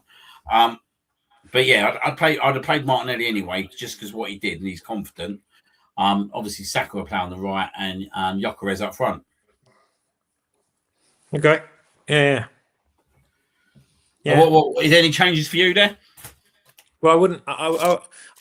You know how I feel about Ben White. The only saving grace I'm going to give Saka as to what would improve his game is I think Saka would improve if Ben White was playing right back. I don't think Timber actually does. I've seen enough games now. I don't think Timber does any favours for Saka at right wing. I think Ben White does a load of dirty work. I think he's technically really, really sound. He takes up good positions in the triangle with Odegaard and Saka, but he does so much dirty work on the overlap, going beyond his winger, which I think he gives Saka like that little bit more space where he can be really clinical. So I would play White at right back. Timber is a centre half. I would probably play Timber with Gabriel. Yeah. And I'd play Lewis Skelly at left back. I don't mind if it's Raya or Kepa. Kepa played Sunday. It's his old club. Hopefully there's no emotion there. But I agree with you, he's the cup keeper and he deserves to keep his shirt. Yeah. He actually made a pretty good save on Sunday as well. Then in the midfield, I think he'll play Rice and Zubimendi. I'd probably play Eze, to be honest. I'd like to see Eze play. And yeah, then probably it'd be tough for me to be tough. It's tough to drop Martinelli. I think I'd play actually Martinelli because Lewis Skelly's going to play left back. I'd probably play Martinelli left wing, Gyökeres and Saka. I think Martinelli, just with his pace and recovery, will just give Lewis Skelly like a little bit more cover if he gets caught. If he gets caught out of position, so I'd probably do that. Yeah, no, I think it'd be interesting. I think if he's going to make a decision on the centre back, I think he will go Timber centre back personally, like what you've said. I'd be quite interested to see how that kind of works out. And obviously we're going to have a good bench. Like I would like to see Eze start personally. I don't see it though because Odegaard's his man. And then we look, mate, and then only 3 days later we got an away game against Nottingham Forest. So obviously 4 away games in 10 days, which is apparently a first for anyone, in 4 different competitions. And you look at that Forest game as well, and you're just praying, aren't you, really, that there's no injuries that come out of this game, really. Yeah. No, I agree. Yeah. So, yeah. Look, I think obviously we're getting near the end of the show, and we still got the Ask Jim segment, so we'll pretty much kick into that now. And Yeah. go through the questions. That I've obviously fired over to you very late in the day today, so thank you very much, guys. First question I've got from Margaret Sheldon. Do you think it's time to question about the amount of injuries? Something must be causing it other than just pure bad luck. Yes, good question. I think we've pulled this up a little bit in the and thanks, Margaret, for your question. No, you're always a regular listener. I think it's something that we've mentioned in previous shows. I think to put some to shed some light on it, my biggest concern is actually the number of what was referred to as non-impact injuries, so muscles or hamstrings or injuries that are caused outside of the impact of a tackle. And I don't think we've had an impact related injury yet this season, or we've had one or two out of like the 30 injuries that we've sustained. You know, like for an example, it was confirmed today it was a muscle injury on Calafiori, who got injured in the warm-up of a game like 3 or 4 games ago, and he's going to be like a few weeks away from returning. What have you done that's so intense, like 45 minutes to an hour before a game's kicking off? So I must say, in the last 2 years, I think that the workload for a professional footballer at the elite level has got significantly out of hand, and like there is an expectation now of a footballer who plays for a really good club like an Arsenal to play around 70 games a season if you include the country, and then over and beyond that, then games now like half lengths because of the injury time and the VAR and stuff. Like halves are now like a first half can often be 48 to 50 minutes long, and then the second half can often be 48 to 52 minutes long. So games are like 10 minutes longer. Well, over the course of a 60 game season, that's another 600 minutes. That's like another 6 games if you add all that up together. And then the stop starting, like when the weather's like it is when it's cold, and if you're waiting for a VAR decision, it could take 3 minutes. Your body can seize up. It's no good to like stop and start either. So I don't think football does it any favors, but I do also think the high level of injuries that we're having and the recovery time, Smugs, is probably the big one for us. Do you know no one's ever out for a week and they come back, and it like always like, oh, we think it's a niggle, but they're out forever. Yeah. You know? And Yeah, that's no, just the only one so that looks painful. like a bit of a, you know, that one for me is also just I don't think we get players back quick enough. But yeah, great question. Good start. Second question is from Martin from Class 30 Clocks. In over 50 years of supporting the Arsenal, there have been many highs and many lows along the way. Personally, the biggest lows have come at moments that I consider to be lost opportunities. We should have gone on to win the league in 2016 after our last gasp win against Leicester. We should have at least won one Premier League title in recent seasons, but I think our biggest disappointments have come in the Champions League. Obviously, the standout for most Gooners in the final is 2006. But for me, the worst occasion was the Invincibles lost to Chelsea in the quarterfinals in the 2004. What was your lowest moment as an Arsenal fan?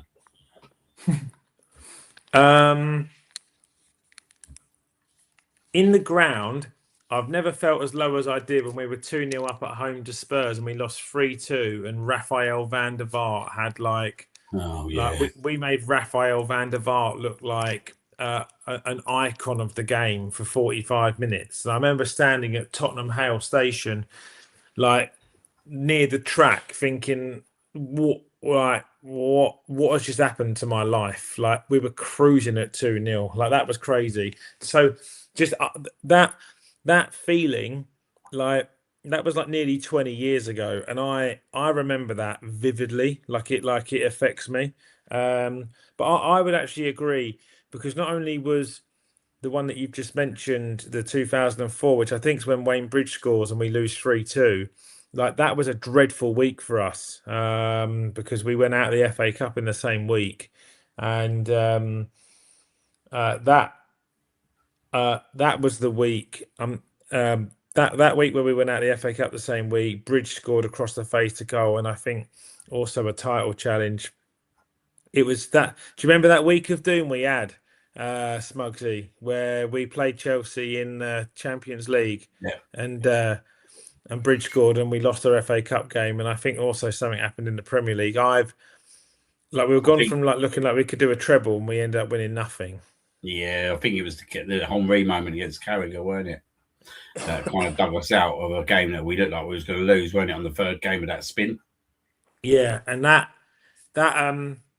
that feeling's like never gone away from me, because with that Arsenal team, with Wenger in that ilk, and you can look like you're going to win everything and you can't. It just shows how football can be quite mysterious and quite cruel. So where we are now, and people are like talking about a quad.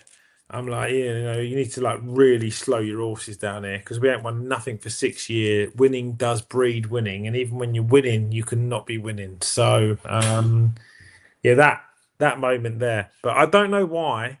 It's a really interesting question. Something incredibly personal to me was that Raphael van der Vaart. Yeah, it was like the last kick of the game. He puts a free kick on the angle. I can't remember the name of the defender. I can see his face. Like, he wore number 6, black French guy, scored a header, like skimmed off his Oh head. yeah, I know the one you're on about. Oh, what's his name? Looked a bit like Gallas, but it wasn't Yeah, Gallas. Like, yeah. um, Now, is it start with N? Oh, I don't know. I don't know, man. I've tried to block it out of my head, but I can't. Yeah, It's like, exactly. I don't really want it back in my mind. yeah. Kabul. Kabul, Eunice Kabul. That was him. Yeah, mate, get on that, Smugsy. That's insane from you. Yeah, just literally come to my head just then, mate. Top draw. Prudy, do you think it's a real possibility we might get Mark Guay either in January or a summer transfer? If so, who are we losing out the back line? Because I can't understand where he slots into the current team unless Mosquera is heading out on loan. I know what I think, but I'll let you answer it.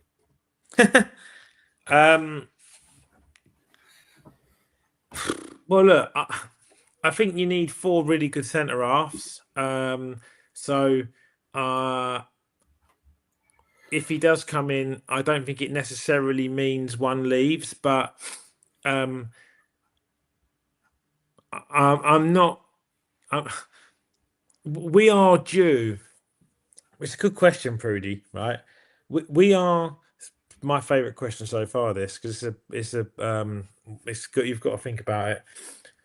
We are due a high-profile sale. Yeah, we have not had one in this Arteta era, where someone in a good part of their career, in a good phase, gets sold for proper big money, and people have to feel a bit uneasy about, was that good money, or have we let one go there?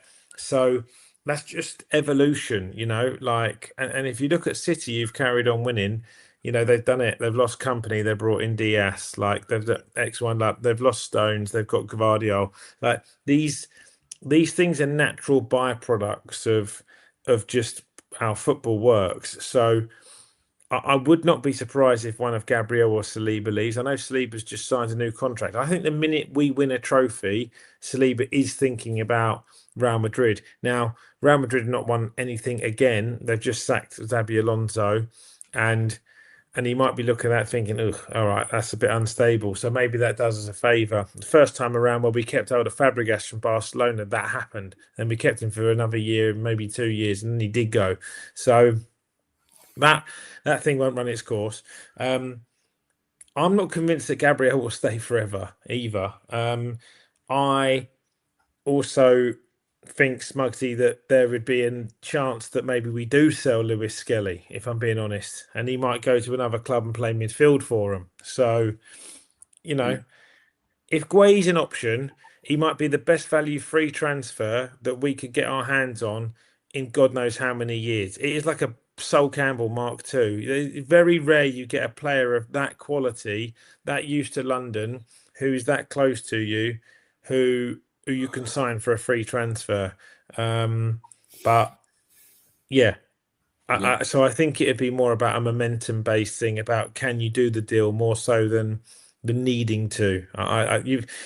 We've got such a good squad now. Just I'll make this final point, Smuggsy, let you have yours. We've got such a good squad now. I genuinely think any transfer, unless it's like Mbappe or Haaland level, people could make an argument about, because our squad is so good now. That is credit to Arsenal. But I love the fact that we can talk about bringing in like really top quality players, and people are like, oh, I wonder where he's going to fit in. Like, that's a good problem to have. Yeah, like as I said to you, I think like it's quite easy, really. I think when you look at the top 4 centre backs we could have, it will be Gabriel, Saliba, Guehi, and Mascara. And now I just think Calavori and Ngapi can play there, but they'll bat it out for left back. And then you got players batting out for right back. I don't think Skelly will be seen as a left back long term whatsoever. So I think there's definitely scope for that transfer to happen.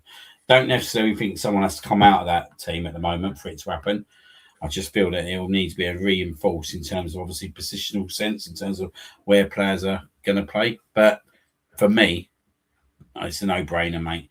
Get him in the club. Free transfer. Do you know what I mean? Like you said, it's Sol Campbell Mark II. Yeah, exactly. Next question is from Andy. He is saying, at which point do we start to question Eze? We can't keep saying he needs time. He costs a lot of money to bring us something different and special. Spurs and Palace aside, it's beginning to concern me. We have huge cup games coming up, and right now I'm not sure I can trust him. On Sunday, one area outshone him. Even looked hungry and wanted to showcase himself. Didn't get the same feeling about Eze. Yeah, look, I think that's slightly harsh. I think he's been, the expectation around fans is a bit similar to the Gyökeres story now, that players just come in immediately and they just like hit the ground running. It's just a bit bizarre to me. That's no disrespect to his opinion. I totally respect it, but I think at the same token, talking about a player who, largely has come to his boyhood club, he's returned. He scored a hat-trick against Tottenham. Look, there is no more perfect thing that you can do as an Arsenal player than scoring a hat-trick on your North London derby debut. Like, you dine out on that for a decade, if he wants to. I don't think he will, but I think he is being bedded into a system again where he was the standout maverick player and everything flowed through him at Crystal Palace. And then he's been asked to play a different style of football here. He's floated from the left to central. You and I both noticed at the Fulham game where he had to have that run in the team where Odegaard was injured and he was playing more in a right 10 and he was still doing good things on the ball, but we just said he looked uncomfortable because he was receiving the ball on the wrong half turn. So he wants to be receiving the ball in the left pocket moving in more so than the right pocket moving out. But all in all, he's had some great moments. Like, he made a fantastic pass through to Martinelli to score against Man City. He made a great pass through to Martinelli to score against Bayern Munich. The hat-trick against Man City. He scored his opener against Port Vale. So I think he's got like nearly 10 GA for Arsenal already. So he's just quietly going about his business and doing his work. And whilst bedding into a new team, he's been a massive signing. He's taken a number 10 shirt and he's only human, So I think Eze's done fine. I would like to see him play more. And I'd like to see him play in a team where he's got the shackles off and he can like properly drive at an opposition. And then hopefully we see the best of him. I said on the show last night that I was on that I actually believe people at Eze be brought in the club as well, like as cup specialist players as well. Like, I can see him playing in all the cup games pretty much because it suits him and Martinelli. It just suits him down to a T, doesn't it? In terms of obviously teams have got to come out us more, and when teams have got to come out us more, we see what happens with players like Martinelli. So I do see him starting a lot more. I would like to see him involved in the Champions League as well, because I think he'll offer something totally different, especially when we get to the two-leg stages and all that, when teams have really got to open up. So, like you said, I think there's a lot to look forward to with Eze, and I just think he's getting started. Yeah. Next question from,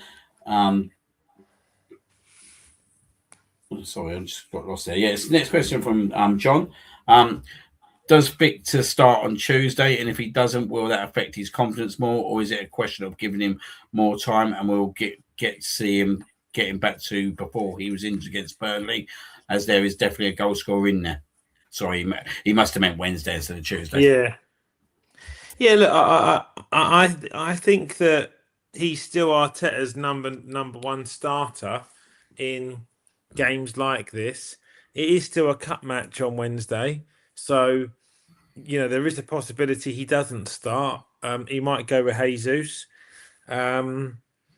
I think he'll get minutes one way or another against Chelsea, but I don't know if I'm being completely honest. I really don't, because I find the narrative around Gyökeres so toxic now. I really don't know whether or not it's affecting Arteta one iota or a lot. So what was different was that we played Sunday. Both Havertz and Jesus both got minutes, so he is the fresher of the three, just by math. But they might prefer him for the weekend because we've got another tough league game, and he's been, our league record when he's on the pitch is pretty good. So,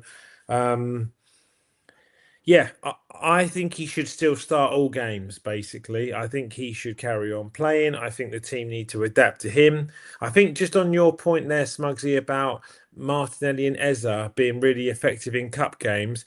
I hold Gyökeres in the same ilk. I think if a game is opened up with 20-25 minutes to go and like the opposition are pushing, I think that's when he could be his most clinical. If we can get him in positions where he can strike the football, I think he'll be deadly. But we just haven't been able to actually do that yet, and see. Oh no, he's got a few shots off, hasn't he? Obviously against Forest, he does the 1-2 with Eze, then he dribbles across the pitch. Madueke puts him in. He hits the apex of the goal. You were probably in the stands at the time. I think the goal was shaking for about 5 minutes. He had the one against Leno, where Saka slips him in down the side and he rips it against his chest, and Leno sort of loses his breath. So when he's had a chance to strike the ball, he's not scuffing it and sending it over the bar. He's not. He tends to hit the target and make the keeper make a save. So, yeah, fingers crossed. He just keeps playing. 'Cause I think the minute he scores once or twice in a row, Smugs, don't you think he'll just go on a run? Yeah, absolutely. I do think he will, mate. I do think he will, but I think he needs. Don't get me wrong, give him a penalty all day long, but I don't think that's what he needs. He doesn't need a tap in either from a yard out. What he needs is either a massive moment where it's a big goal to win a big game. He just needs a proper clean strike as well, don't he? He just needs something or a clean header, mate. Do you know what I mean? Something that's going to fly into the top corner just to get the buzzing, mate. Because you know what happens, mate. They're like London buses, isn't they? When one comes along, mate, there's about 3 or 4 behind them. And I do think that's what happened with him. Yeah, I agree. Got John Brooks saying, if we did decide to sign another striker, who do you think it should be? I just don't think we need Haaland. We don't need to sign a striker. This is I'll just be crystal clear. We do not need to sign a centre forward.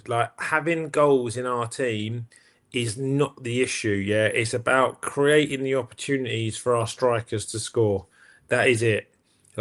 If Gyökeres and Havertz, in a month's time, are both 5 or 6 XG and they've got a goal each, then we'll definitely have this conversation again.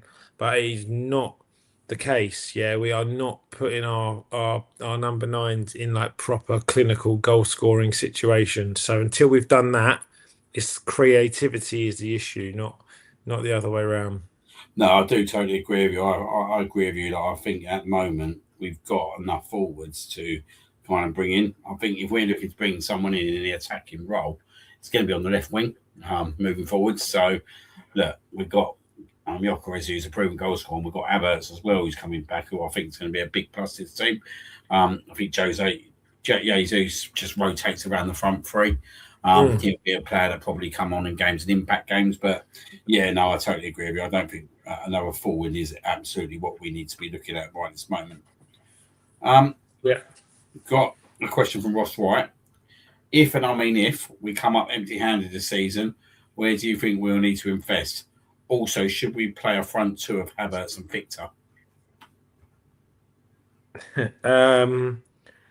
Well, it was two-part question. I do think that Gyökeres and Havertz should play together, but I think Havertz should be in the kind of old mold of a shadow striker, like a Berbatov or a Bergkamp or somebody of that ilk, and then you can still have two wide players off him. But if you want me to be honest, where we need to invest, my honest view of that is buying the best manager available on the market, which at the moment would be Luis Enrique, Hansi Flick, or Jurgen Klopp. So that would be that would be my opinion. Like I honestly, I think people don't understand, Smugs, how good our squad is. Like in our last game against Liverpool, Nwaneri, Dauman, Havertz, Calafiori, and Mascara, like none of them were in the match day 20, and our bench was like Kepa, Norgard, Jesus, Trossard, or Martinelli. It was insane. Like Eze, it was the 25 available to him. If he can keep players fit. Oh yeah, I looked on Liverpool. The subs were Norgard, Madueke, Marino, Lewis Skelly, Kepa, White, Jesus, Eze, Martinelli, and there was no Havertz, no Dauman, no Calafiori. It's like mental, mate. It's like absolutely crazy. Like the players that weren't there. So we don't need players. Like we just need to get over the line. Yeah, no, absolutely, totally agree. We do need to get over the line. That is what it's about now. I'm not, no disrespect to G's question, but I feel that you've already answered it on the show. I'll let you know what it was. But it was just basically asking us how to get the best out of Gyökeres, which you've obviously discussed in quite full tonight. So I don't repeat that one. Got a question from Andy. Jim, I appreciate our tactics and I trust Arteta. However, I still think football can accommodate a fast break and catching a team cold. Do you feel that Arsenal play a slow game constantly when it's riddled when it is riddled with electric players who could dismantle a side with speed?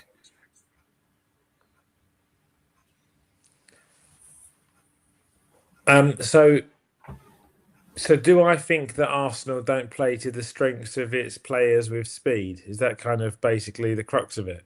Yeah. Do you feel that our team will be best playing off the counter attack with speed?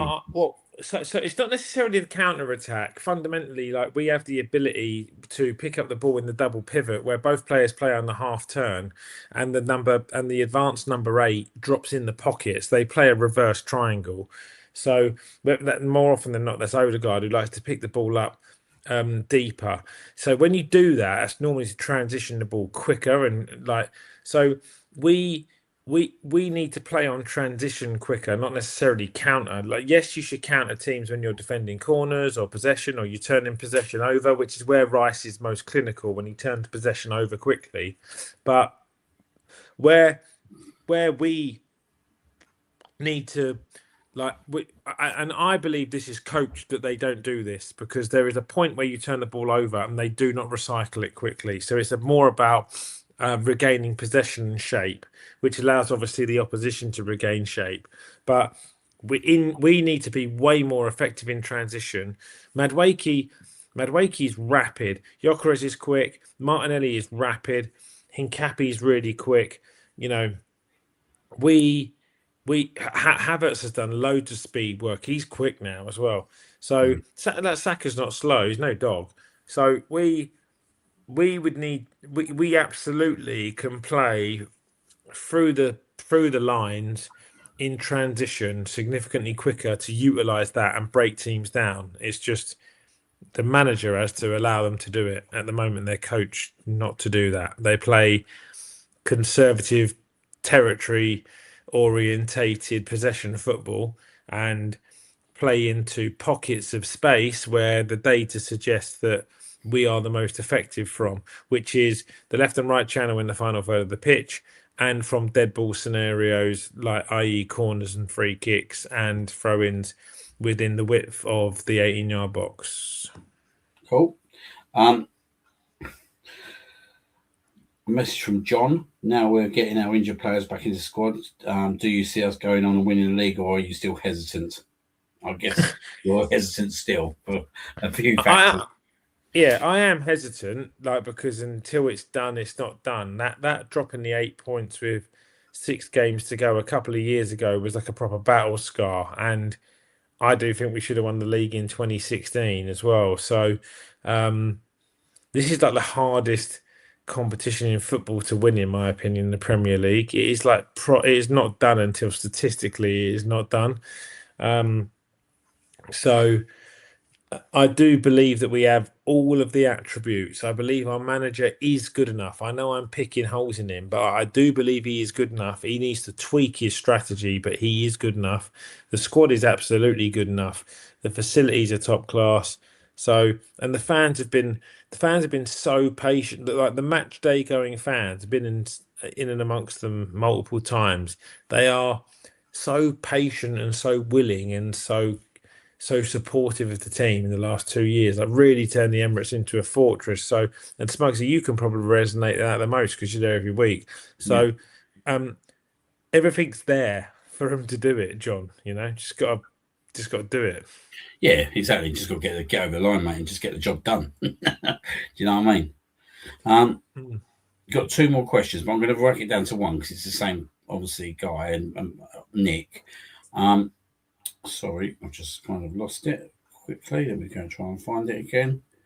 Do you have any concerns about any of the players at present? And if so, who are they? Yeah, I have concerns about Saka. I believe his decision making and his general kind of on pitch aura is off. I think he's become quite selfish. I think he's become quite dismissive of his teammates. And I think his decision making has been poor this season. I think that in the last month, very, very quietly, Timber's performances are lacking a little bit of edge, and I think he's burnt out, and I'm concerned about that. I don't think he's been as frugal and as decisive going forward. And I do think Saka might benefit. I think he played his best football with Ben White at right back. So I think you should look at that. I'm obviously concerned with Gyökeres because for whatever reason, they're not giving him any service. And I think if that continues long into the rest of the season, like April, May, it will start getting quite disruptive when every single game matters. So I think they need to fix his goal contributions stuff by the end of February. And other than that, I don't really have any other. I tell you, the other one I would have is I have a bit of a concern about Calafiori's and Saliba's injury record. Saliba just keeps. He seems to get a niggle every 3 weeks. Saliba, and if Calafiori gets injured, he seems to be injured for a long time. I still can't in my head work out how a muscle goes in a warm-up and you're out for 8 weeks. That is just weird. So that's me being super pernickety, but that's a full assessment of everyone. Cool. I've got one other question from George. And he says, what positive aspect do you think I have as returning offers from injury? Well, I think he'll lift the squad. I think he's a massive game player, George. I think he is he's our biggest big game player. I think Havertz has done everything in the big moments. I think he's been good for us in the big moments. So I think he will have a role to play when we go into the business end of all four of these competitions. I think technical levels in and around the edge of and the final third of the pitch of the box of the opposition, he is very, very comfortable with the ball back to goal or facing forward or in or or in possession when he's kind of under pressure. So I think he'll have a really positive outlook on the team there. I think if they can play him in and around the pocket, I think he'll create for lots of people around him. I really would like to see. I really, really would like to see him play with Gyökeres. I'd also really like to see him play with Martinelli. I think he pops off and creates an angle on the reverse ball. And I think Martinelli's quite good running onto the ball in that kind of Henri slot where the goal opens up and he can side foot it into the far corner. So, I think there's so much that Havertz will add. And also defensively, he's very astute. Not forgetting he's 6'4". He's very good in the air. He's quite physical. So, yeah, as we get into like the knockout stages of the Champions League, and then also potentially trying to win this League Cup, as well as this Premier League, I think he'll have a big part to play. So, yeah, good question. Good stuff. And obviously, you will get to choose now your obviously winning question of the night. That will obviously go into our prize draw, which is obviously a ticket to the Emirates to watch an Arsenal game in the second half of the season. Yeah, this week I think it was Prudy's question. It was really good, so I'm going to give it to that one. Cool. So congratulations, Prudy. You are now into the draw that will be drawn next week after the winner of next week's Ask Jim. So we've got one more week of Ask Jim, and then we'll have everyone in the draw ready for that the back end of the show next week, and we will confirm who the winner is at the end of the show next week. So yeah, looking forward to that. And I think, Smuggsy, we were touching on just about as we were finishing up there, 1,000 people listening, mate, live. It said so, like an incredible effort that was. So 971. So thank you for everyone who supported our comeback show. That's it's incredible. Yeah, no, it's absolutely brilliant to see. Obviously, we are building week on week, and we have been a bit weary where we haven't been on the show for the last 3 to 4 weeks. So obviously, we don't want to lose you, absolutely incredible guys. So obviously, thank you very much for kind of joining us once again. Obviously, your support to the show, but also the dialogue you put into the chat as well. It doesn't go amiss. So thank you very much. And obviously, we are looking to firstly improve the shows week on week moving forward into 2026. But there was a little bit of big news today, breaking your account that we might have a big name on soon. Yes. A very good friend of mine, someone who I have, I've chewed the ear of for many a year. He is a fantastic gentleman, and a very gentle soul, a very good DJ actually, and an absolute Arsenal diehard. So Mr. Jeff Arsenal, ex-player as well, played a really high standard. But yeah, I believe he is on X as at Jeff Arsenal, and he was a really good supporter of what I'd done previously. I mean, years ago we did Burkamp Wonderland podcast together, which is I think nearly into its 700th episode now with Danny and the guys over there, which is crazy, really. So yeah, Jeff and I caught up, and he's going to come on the show, I believe, in the next week or two. Yeah, and also help me kind of track down a couple of old contacts and see if we can get some other interesting parties on here as well. So looking forward to that one. Yeah, no, some absolutely great news there. So hopefully we'll be able to get that in full focus over the next few weeks. But obviously, Jim, thank you very much for tonight, mate. Obviously, been a few weeks, but obviously loads discuss, and I hope you got a lot off your chest tonight as well, mate. Definitely good to clear it down. I know you've been keeping me going the last week and saying, "Oh, we'll have a good chat," and I've been effing and blinding at you a bit and sort of like looking at all the data. But honestly, it's it's the same as you, Smuggsy. We've been around the block with it, and 3 decades plus going to the Arsenal. We're also at the end of the day like massive fans, and there is there's a desperation on our side, right, to lift major honours again because it's been so long. So it's difficult to. It's been a bit of a difficult watch in some instances to kind of like watch us dribble over the line in games, but we are still dribbling over the line in games. So long may it continue. What have we got, Smuggsy? We got Chelsea away in the League Cup, and then we've got a weekend game before we get together next Tuesday. So we've got Forest away in the Prem, haven't we? Yeah, we've got an absolutely busy few weeks coming up, mate. So we've got Chelsea tomorrow night at Stamford Bridge. We've got Forest at City Ground on Saturday at 5:30. Then we go into next week into Milan in midweek. Yeah, just before the show. Yep, just before the show. And then we got the big rivalry game, Arsenal-Manchester United on the Sunday. Just after the show, sorry. Yeah, so we'll probably finish the show, won't we? And do a bit of team news and assess that live, and then we'll jump off the show and go into kickoff. Yeah, it'd be quite nice to do that as well, like doing the breaking team news and all that kind of stuff. I think we can kind of maybe platform the show a little bit differently next week to just kind of get a bit of a fever into that game as well, because obviously it is like, look, just be honest, there will be a lot of rotation there, but like we say before, like we'll still go out with a decent team to Milan. You have to, and if we do get a win out there, it pretty much confirms top spot. I know, obviously, we don't read too much into it, but it could confirm top spot on next Tuesday if we do win that game. Absolutely, yeah, absolutely, mate. So, all right. Well, look, thank you as always, mate, for hosting. It was really good fun getting together with you as always, and I can't believe we've played 7 matches since our last show.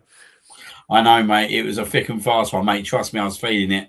Going to all the home games. I think it was like 3 in 6 or 7 days. Yeah, it was kind of hard work, but we got over the other side, kind of. Yeah, lovely. All right, pal. All the best. I'll catch you next week. Yeah, you too, mate. And obviously, thank you very much for everyone who has joined today. We'll see you next week, same time, same place, 5:30, up the Arsenal, and let's get the old League Cup win tomorrow on 3 points on Saturday. Good night.